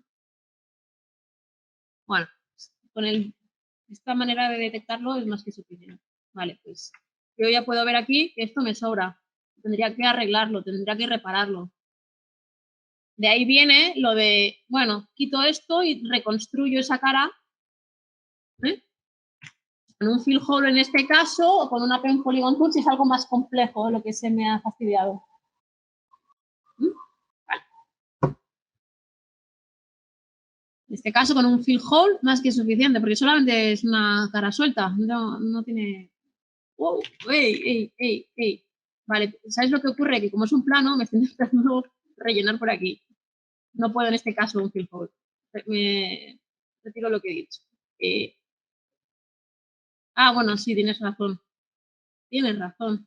Menciono esto, mesh fill hole. Correcto. Vale, pues, uy, todo esto. Vale, seguimos. N-gons en lugar de 4 triángulos. Hoy, mal. Por ejemplo, imaginamos, tenemos aquí, voy a cargarme esta arista voluntariamente para mostraros cómo puedo detectar los N-gons, que a veces a simple vista, cuando tenemos sobre todo en el modelado, bueno, en cualquier modelado en realidad, cuando tenemos mucha información delante, a simple vista cuesta detectar donde hay un N-gone. Pues podemos utilizar una maravillosa herramienta que tenemos en el menú de Mesh, que es Cleanup, pero no apliquéis a lo loco, No hay que aplicar, porque si no te intenta arreglar los desperfectos y no siempre lo hace bien. No quiero que me retoque nada, quiero que me avise de que algo está ocurriendo. Y es que aquí hay una opción en Operation, que es Select Matching Polygons, es decir, no me los limpies, no me retoques la malla. Simplemente avísame, seleccióname aquello que tú consideres que está mal. ¿Y qué le voy a decir? ¿Qué quiero que me detecte? Quiero que me detecte caras con más de 4 lados. ¿Vale? Y, ué, ¿por qué me canta esto? A ver. Supuesto, esto puede pasar, ¿eh? Aunque aparentemente aquí hay un triángulos. Si por ejemplo son multicast, pues por eso lo carga el diablo, y no lo hago bien, puede que tenga aquí dos vértices muy pegados. No son el mismo vértice, pero están muy cerca. ¿Cómo puedo arreglar eso? Mira, me ha venido genial este ejemplo. Selecciono los vértices y hay una herramienta aquí que es Merge Vértices, que lo que hace que todos los vértices que estén en una mínima distancia los junta. Si nos pasamos, se nos va a estropear, ¿vale? Merge Vértices. Y ahora, si vuelvo a utilizar el cleanup, ¡hey! ¿Qué pasa? Algo está ocurriendo, algún misterio raro.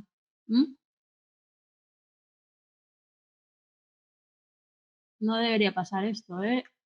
Debería solamente si lo hiciera bien, ahora desconozco lo que está ocurriendo. Todo tiene una explicación, ¿eh? Al final no hay magia. Todo tiene, igual que Unity. Cuando algo no funciona, hay un motivo detrás. No sé ahora mismo lo que está ocurriendo, sinceramente. Solo que es una tontería. Solamente se tendría que haber iluminado esta cara, que es la que tiene más de 4 lados, más de 4 aristas. ¿Vale? ¿Qué más? Esto es lo que hemos dicho, que no tenemos que tener. Que ya os he explicado antes, pues por ejemplo, una forma como esta, irregular, la tengo que arreglar. Una opción sería cortar de aquí, ¿verdad? De aquí a aquí, en diagonal. Pero ojo, quizá me interesa más, ni que sea por estética, cortar así. Dependerá mucho de los polígonos adyacentes, las caras adyacentes, de la forma del objeto. Hay que tomar decisiones. Cada vez modelar es una toma de decisiones constante. Todo el tiempo tienes que decidir si esto lo hago así. Vale. Otras cosas. Esto me encanta. Es que es algo que veo con mucha frecuencia y me pone muy nerviosa. Cosas que pasan. Vale. Cuando modelamos un objeto, el objeto tendría que estar modelado a escala natural. ¿Qué quiere decir escala natural? Por defecto, salvo que cambiéis las opciones, en Maya se modela por centímetros. Es decir, si yo creo un cubo de 1 por 1 por 1, aquí tengo un cubo de 1 centímetro. ¿Vale? Bien. ¿Qué quiere decir? Que si mi placa, mi componente del ordenador, que de esto consiste Curry, en modelar objetos relacionados con el montaje de equipos. Placa base, procesador, RAM, me da igual, cualquier componente que forme parte de un ordenador, ¿no? Pues yo tendría que modelar fielmente ese objeto, es decir, manteniendo la longitud, es decir, las medidas. Si mi mi RAM, voy a modelar una RAM antigua, esa es poco moderna, no serían mucho las RAMs con colores y con nombres chulos, ¿no? Vale. Si yo modelo una RAM de las de toda la vida, pues tengo que asegurarme que si mide 13 centímetros, ¿cuánto mide, Eduardo, una RAM? Más o menos? ¿12, 13 centímetros? Vale, pues de esto de aquí a aquí debería medir 12 centímetros. Me voy a Create, Measure Tools, Distance Tool. Y lo que hago es crear esta ayudita para medir imantando los vértices. De aquí a aquí quiero medir. Me he pasado 31 centímetros. ¿Cómo consigo eso? ¿Cómo lo consigo? Lo consigo mediante blueprint, es decir, mediante el plano de construcción del componente. Y esto en Internet tenéis de todo, ¿eh? Hay de todo. ¿Por qué? Porque generalmente se filtran los objetos CAD que se emplean para construir estos componentes. Y no se filtran solo los objetos CAD, se filtran también los documentos asociados a esos objetos. ¿Vale? Entonces, luego os enseño, he encontrado una página web donde tú puedes descargar el objeto CAD original de esa pieza, o original o alguien que se, un friki que se ha dedicado, no, alguien que está estudiando modelado industrial se ha dedicado, o como ejercicio de clase, a modelar ese objeto. Vale. Referencias. Imágenes. Pues yo debería utilizar esto como referencia para modelar.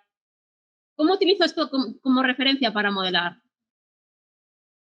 Pues cojo y me voy. Ojo, que esto no lo he explicado, claro, esto la gente que está aquí, los alumnos de aquí, ya es como algo muy básico, lo saben. Yo puedo modelar empleando una cámara con perspectiva, que voy rotando, o puedo emplear proyecciones ortogonales.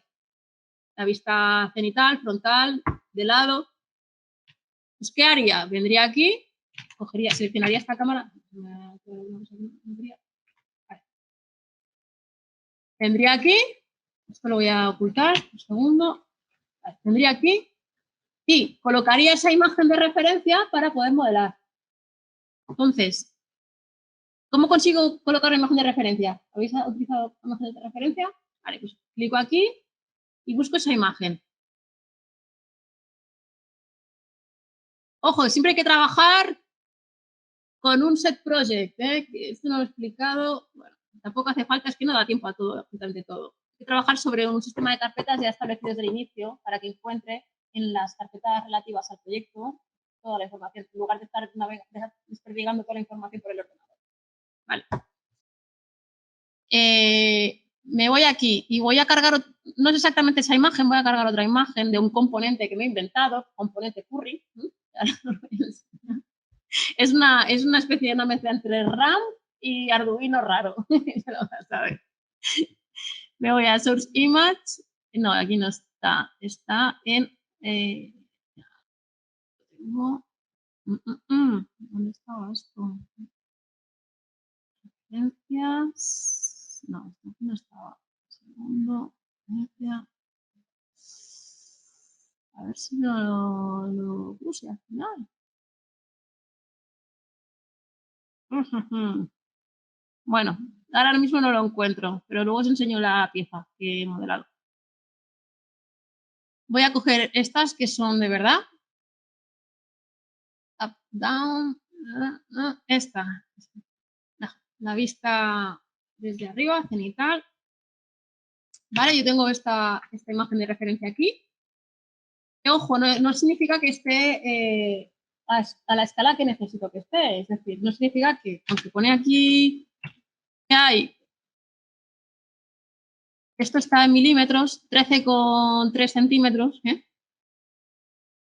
no significa que en esta figura, que a lo mejor coincide, porque puede ser porque me dediqué un rato a ajustar el tamaño de las imágenes para que coincidiera. No significa que esto sea así. Yo tengo que tener cuidado primero de ver, oye, ¿de verdad de aquí a aquí en mi proyecto hay 13 centímetros o no? ¿Cómo lo podría ver rápido? Pues con la herramienta de antes, de Measure Tools, Distance Tool, y voy a pinchar aproximadamente, o haciendo más que aproximadamente, voy a ayudarme con un grid más subdividido. Un grid de 20 subdivisiones, con la rejilla esta más subdividida. Vale, voy a pinchar aproximadamente de aquí a aquí.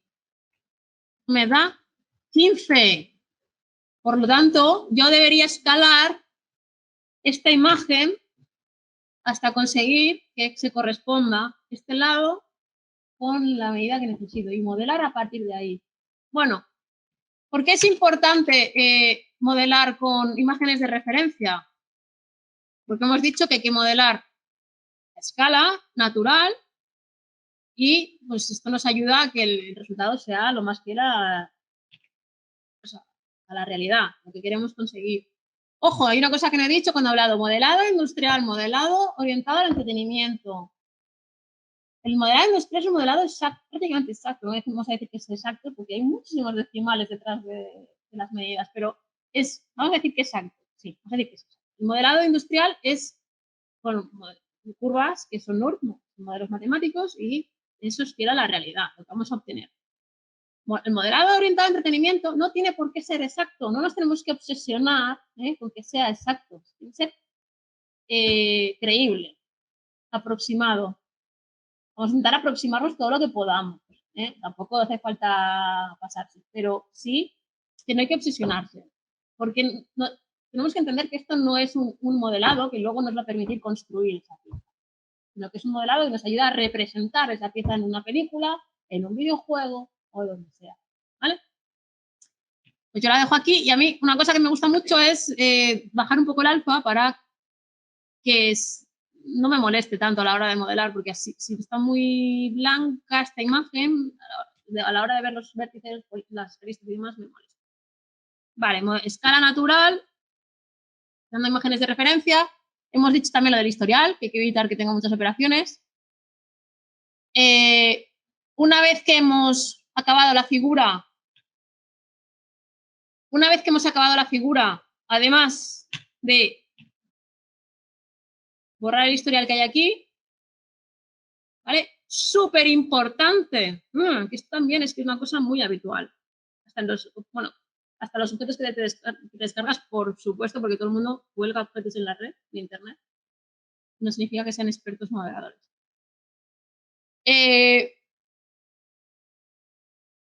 Los objetos, para darlos por terminados, es decir, los modelados, para darlos por terminados y bien colocados, deberían estar por encima del suelo,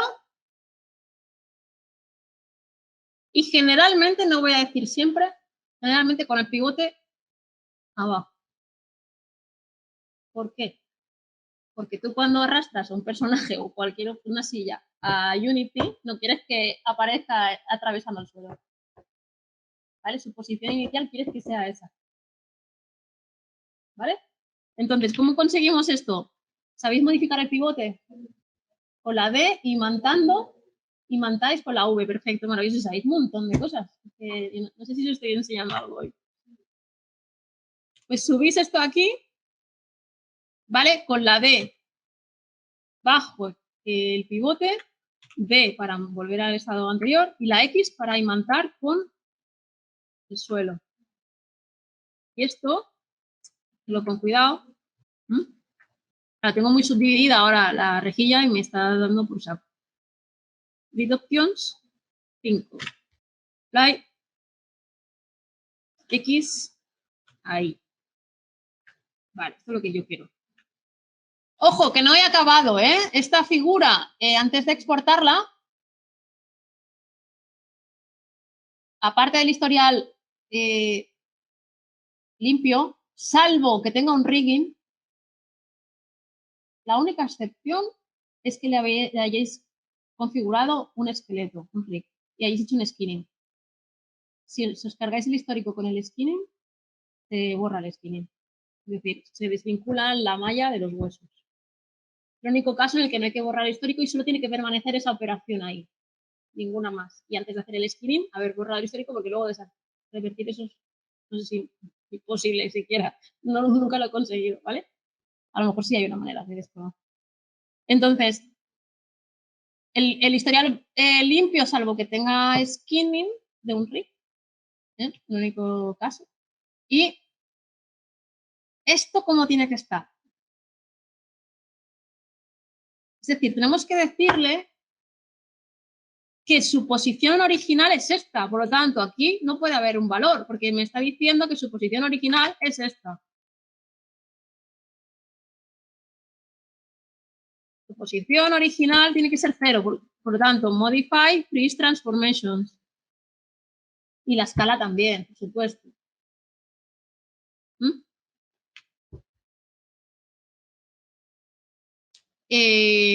Bueno, por lo que decía, valores de posiciones de inicio, se da regla con el Fixed Transformation, con la colocación del pivote, no puede ser una colocación arbitraria, tiene que estar o en el centro del objeto porque me interesa que ese objeto bascule, o sea, pivote ahí, o porque me interesa, si es un objeto que está de pie sobre un suelo, que esté abajo. Bien, bueno, esto ya lo hemos hablado, voy a ir más rápido porque es que quedan 10 minutos, ¿verdad? Quedan 10 minutos. Si no, no va a dar tiempo a ver ningún ejemplo real de pieza modelada con normales. Hemos dicho que esto hay que evitarlo. En el modelado, sobre todo en modelado inorgánico, esto es posible. Vamos a quitar esto porque esto no aporta información. Aplicar suavizado aparente. Este cilindro y este son el mismo. Aunque no lo parezca. Esto es lo que se hace habitualmente en los videojuegos. Es aparentar. Esto tiene más definición de la que tiene. Y se consigue modificando, suavizando las normales a los vértices. Y aplicar mapas de normales, para eso, conseguir más detalle con pocos polígonos. El objetivo es mejorar el rendimiento de la aplicación. Hacemos estas tres cosas.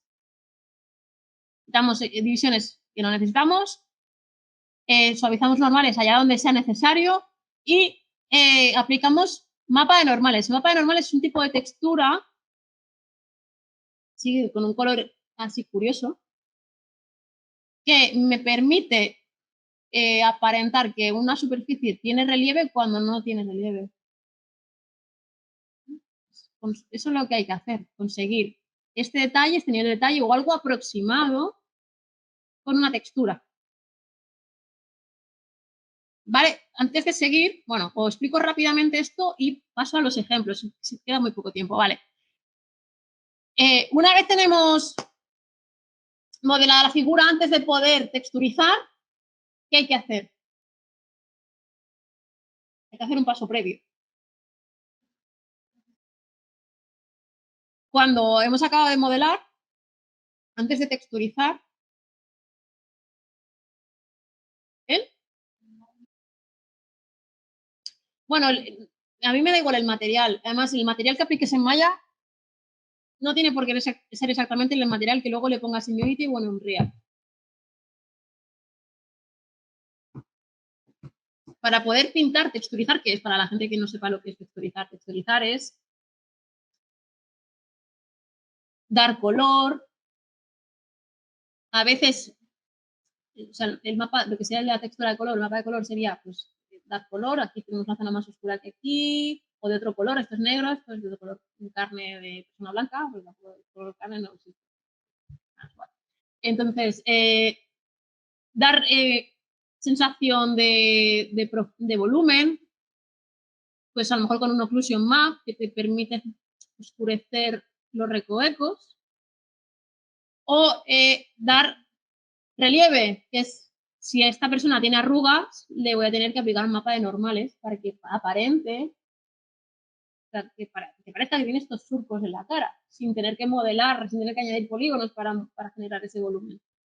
Vale, pues para poder hacer eso es completamente imprescindible. Me da igual la herramienta que utilices luego para texturizar. Es completamente imprescindible generar un mapa de UVs. ¿Qué es un mapa de UVs? Es como una versión bidimensional de la figura tridimensional. Lo que hacemos es, una vez modelada la figura, no es que desplacemos los polígonos, lo que desplazamos es el mapa de UVs. Es otra cosa, es una información asociada a cada polígono, pero no estamos retocando la malla, estamos tocando otra cosa. Lo que vamos a hacer es generar una versión desplegada del objeto tridimensional. Es equivalente o similar a, por ejemplo, cuando queremos construir un cilindro o un cubo de papel, antes de construir, ¿qué necesitamos? Necesitamos una imagen, un papel, con la forma del cubo o del cilindro, pero desplegada, ¿no? Recortamos y montamos. Pues esto es ingeniería inversa, es al revés. Lo que hacemos es generar digamos, el plano, la información de esa figura 3D en 2D, para luego poder texturizar encima. Porque al fin y al cabo las texturas son mapas de bits y son y o sea, X e Y. O sea, tenemos una matriz de bits, de píxeles, perdón, estoy hablando. Ya a estas horas ya no me riega la sangre. Que desde las 8 de la mañana aquí. Bueno, tenemos las texturas que son, al final, es una matriz de píxeles, una matriz bidimensional. Pues tenemos que conseguir una forma bidimensional para poder colocar texturas encima de este objeto, ¿vale? Deberíamos hacer otra masterclass sobre UVs, yo creo. No me puedo meter. No me puedo meter, lo siento. Entonces, para texturizar tenemos dos sistemas básicos. Podemos texturizar en un programa de toda la vida, como el Photoshop, en 2D, o podemos texturizar en programas más sofisticados, como el Substance, en 3D. Que además es muy cómodo, porque vas rotando la figura y vas pintando.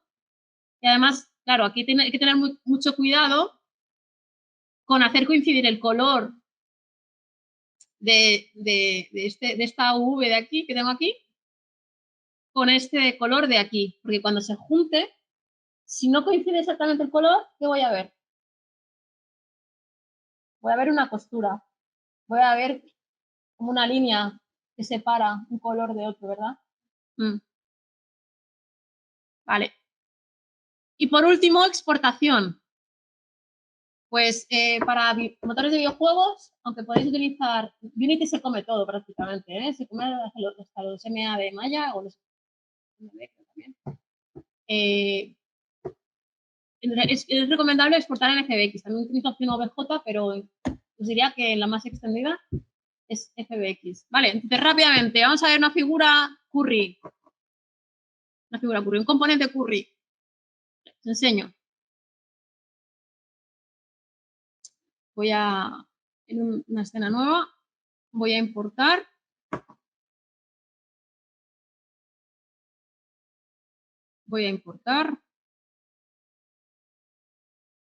Este componente. Ay, venga. Este componente. Yo tengo este componente, es una versión muy simplificada de lo que sería, he dicho, un mix entre Arduino y RAM. Es digamos, un componente de ordenador o microcontrolador, si fuese como un Arduino. Tengo componentes en la placa de este tipo, ¿no? Tengo algunos componentes, fijaos, os voy a enseñar otro mejor que no está hecho por mí, que me he descargado por ahí. Ya, mucho mejor, para que veáis. Fijaos, una placa de Arduino como es, ¿eh? Bueno, no sé si sabéis lo que es Arduino, no voy a entrar, lo busquéis por vuestra cuenta, no puedo explicar, no me da tiempo, ya en 3 minutos, lo que es Arduino. Tiene estos componentes, fijaos, hay componentes que tienen mucho volumen, sobresalen, y otros, como por ejemplo las patitas de estos componentes, y son muy chiquititas. Y además son patitas redonditas. ¿Qué necesitaría yo para modelar esto fielmente? Necesitaría mucha información para modelar esto fielmente, ¿verdad? Estoy hablando a lo mejor de 300.000 polígonos. A lo loco, o sea, sencillamente, porque a lo mejor me he pasado, pero podemos llegar perfectamente, porque el otro día lo conté, me descargué objetos CAD. Esto es un CAD, es un objeto industrial, modelado con un programa industrial. Me los descargué para ver cómo, que bueno, los objetos CAD se pueden pasar, esto no lo he dicho, se pueden pasar a polígonos, solo que, bueno, a veces el resultado es arbitrario. El ordenador un poco te va lanzando los edges por donde puede. Entonces, tengo componentes aquí que no me interesa modelar, porque es que para modelar estas cositas chiquititas, estas patitas, necesito muchos polígonos.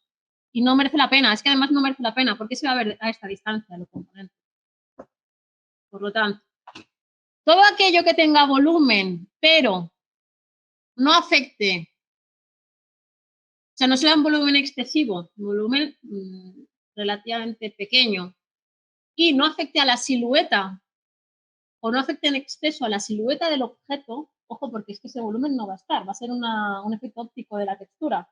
Todo eso lo puedo tener en la textura, no lo tengo que modelar. Ahora, para conseguir eso, necesito una versión high poly. Por lo tanto, cuando modelemos una pieza de estas, vamos a ir modelando. Yo recomiendo que se hagan paralelo. Sobre todo después de haber experimentado con el ejemplo que os he enseñado del componente curry. Os recomiendo que sean paralelo, que a medida que vais modelando high poly, pues guardéis una versión low poly, por ejemplo, esto de aquí. Pues primero pongo un cubo, lo deformo, me guardo la versión low poly. Y luego a ese cubo le añado, lo duplico, le añado cortes y extruyo hacia adentro para generar los agujeros de los pines.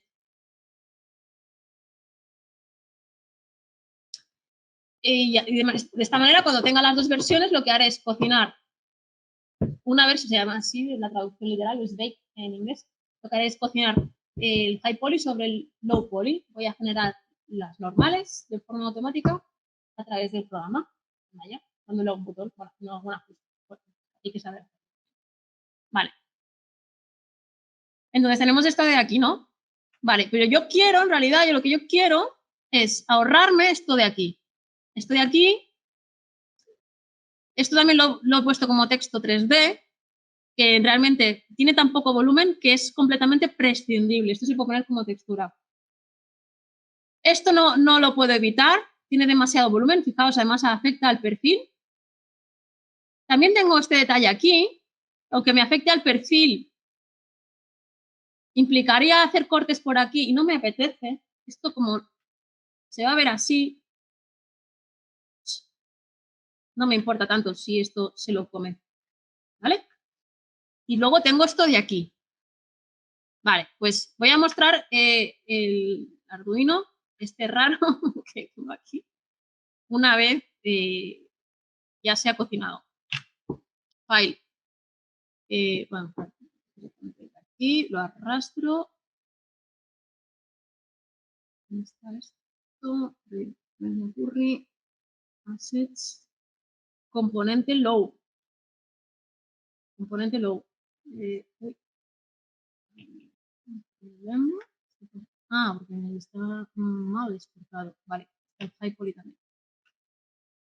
Low poly. Y el low poly, ¿qué información tiene? Mientras que el high poly, voy a mostrar la malla de todo esto. Y si mostramos los polígonos, el número de polígonos, poly count. Este high poly tiene 41.000 trees. 41.000 trees. 41.000 polígonos. ¿De verdad necesitamos todo esto? Esperaba encima una aplicación de realidad virtual que se va a ejecutar en unas gafas standalone, ¿no? Unas gafas autónomas, que no se procesa desde el ordenador, sino se procesa desde la gafa. Entonces, esto no lo quiero, yo quiero algo muy básico, algo así. Yo necesito mucho más. Pues lo que voy a hacer es, pues a esto, hacerle unas texturas. Me faltan estos componentes, ¿qué ha pasado? No, han desaparecido.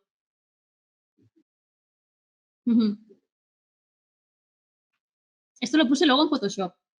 Porque, claro, si lo hubiese querido cocinar, hubiese tenido que tener una versión vectorial compatible con Maya y no lo conseguí. Se puede, ¿eh? Sé que se puede. Con un programa tipo CAD es mucho más sencillo. Meter un vector y extruirlo. Con Maya me ha costado, no lo he conseguido y tendría que seguir mirando. Entonces, aquí he perdido los componentes. ¿Qué se me ha pasado? Voy a hacer trampa. Me los voy a llevar. Aquí.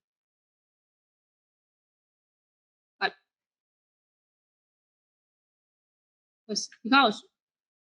¿A mí qué más me da? O sea, realmente el resultado no es exactamente el mismo, pero ¿qué más me da? Esto ya da el pego. Esto es perfecto. ¿Cuántos polígonos tengo aquí? O sea, solo me está mostrando lo que tengo visible. 326. Hemos pasado de 30 y cuántos? 41.000 a 326 y tengo casi el mismo resultado. ¿Qué quiero más? Y ya para acabar, os voy a enseñar cómo he creado las UVs y los mapas de texturas para que los veáis. ¿Vale? Las UVs es muy importante. Deberíamos hacer otra ponencia solo de UVs. Tampoco quiero dar ideas, ¿eh? Claro que no. Ha habido un pequeño problema con esto al meterlo después. Bueno, lo oculto. Fijaos cómo quedan las Vs. Al desaparecerme los componentes que tenía, que estaban por aquí, están colocados y desplegados. Bueno, aquí hay un hueco, pero todo está aprovechado. Otro consejo, sobre todo si tenéis que cocinar la luz dentro del motor de videojuegos, quiere decir que calculáis la luz en la textura, o generáis una textura con la luz calculada, con sombras, zonas más iluminadas que otras, de manera que no hay que calcular dentro del motor de videojuegos en tiempo real la luz, y va mucho más deprisa, más fluida la aplicación, es una optimización. Os aconsejo que no toquen a los bordes, bueno, que esté todo, se llama Udim, si no recuerdo mal, que esté todo en el mismo. No utilicéis más de uno. Luego, que esto no toque a los bordes, que haya un pequeño margen, y entre piezas igual. A ver, hay que optimizar al máximo, pero tampoco hace falta que estén pegadas. Eso luego es un problema. ¿Vale? Y por último, ya antes de cerrar, os enseño cómo quedaron las texturas. Que tengo dos, que podría tener más mapas de texturas, como por ejemplo especular para las zonas que brillan. Tendría una imagen en escala de grises y todo lo que sea blanco es metálico, se va a ver metálico. Todo lo que sea negro, no. Podría tener eso también, para especificar qué zonas del objeto son metálicas. Se renderizan con brillo. En este caso solo tengo dos, color y normales. Y ojo, cuando saquéis las texturas, hay que hacer siempre algún retoque. Vamos, estamos... ¡Oh, qué rabia! Bueno, es un Photoshop con las capas y he ido retocando para que quedara bien. Un artefacto que surge y nada más. ¿Vale? Con esto cerramos la sesión de hoy. Bueno, ¿tenéis alguna duda? Necesitas entrar con una cámara, ¿eh? Lo ves por fuera, entras y te metes dentro. Sí, dentro del cubo. Esto es lo que ocurre en las casas, ¿no? Generalmente una habitación pues tendrá el modelado el exterior, mirando esas caras hacia afuera, y el interior mirando las caras hacia adentro. Sí. Lo que es el muro. Sí. Correcto. Sí. Mira, tú coges este cubo.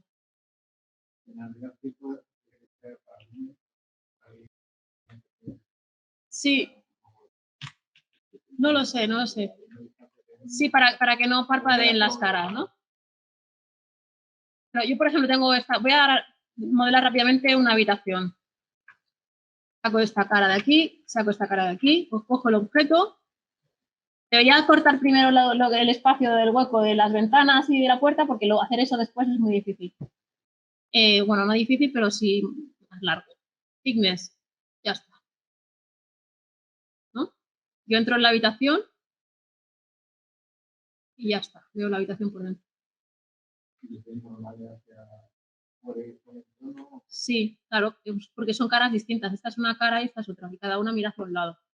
Luego, otra cosa, otro consejo más, perdón, se me olvidaba. Si, por ejemplo, esto tiene un techo,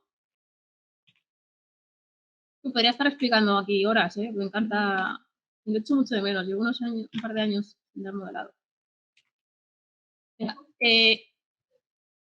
imaginad que esto tiene un techo mal y rápido, ¿eh? Y hay unas caras que no se ven. Y sabemos 100% que no se van a ver jamás. Pues todo lo que no se vea no se modela, regla. Todo lo que no se vea no se modela. ¿Para qué lo quieres? Ahora parezco Revilla hablando. ¿Para qué lo quieres?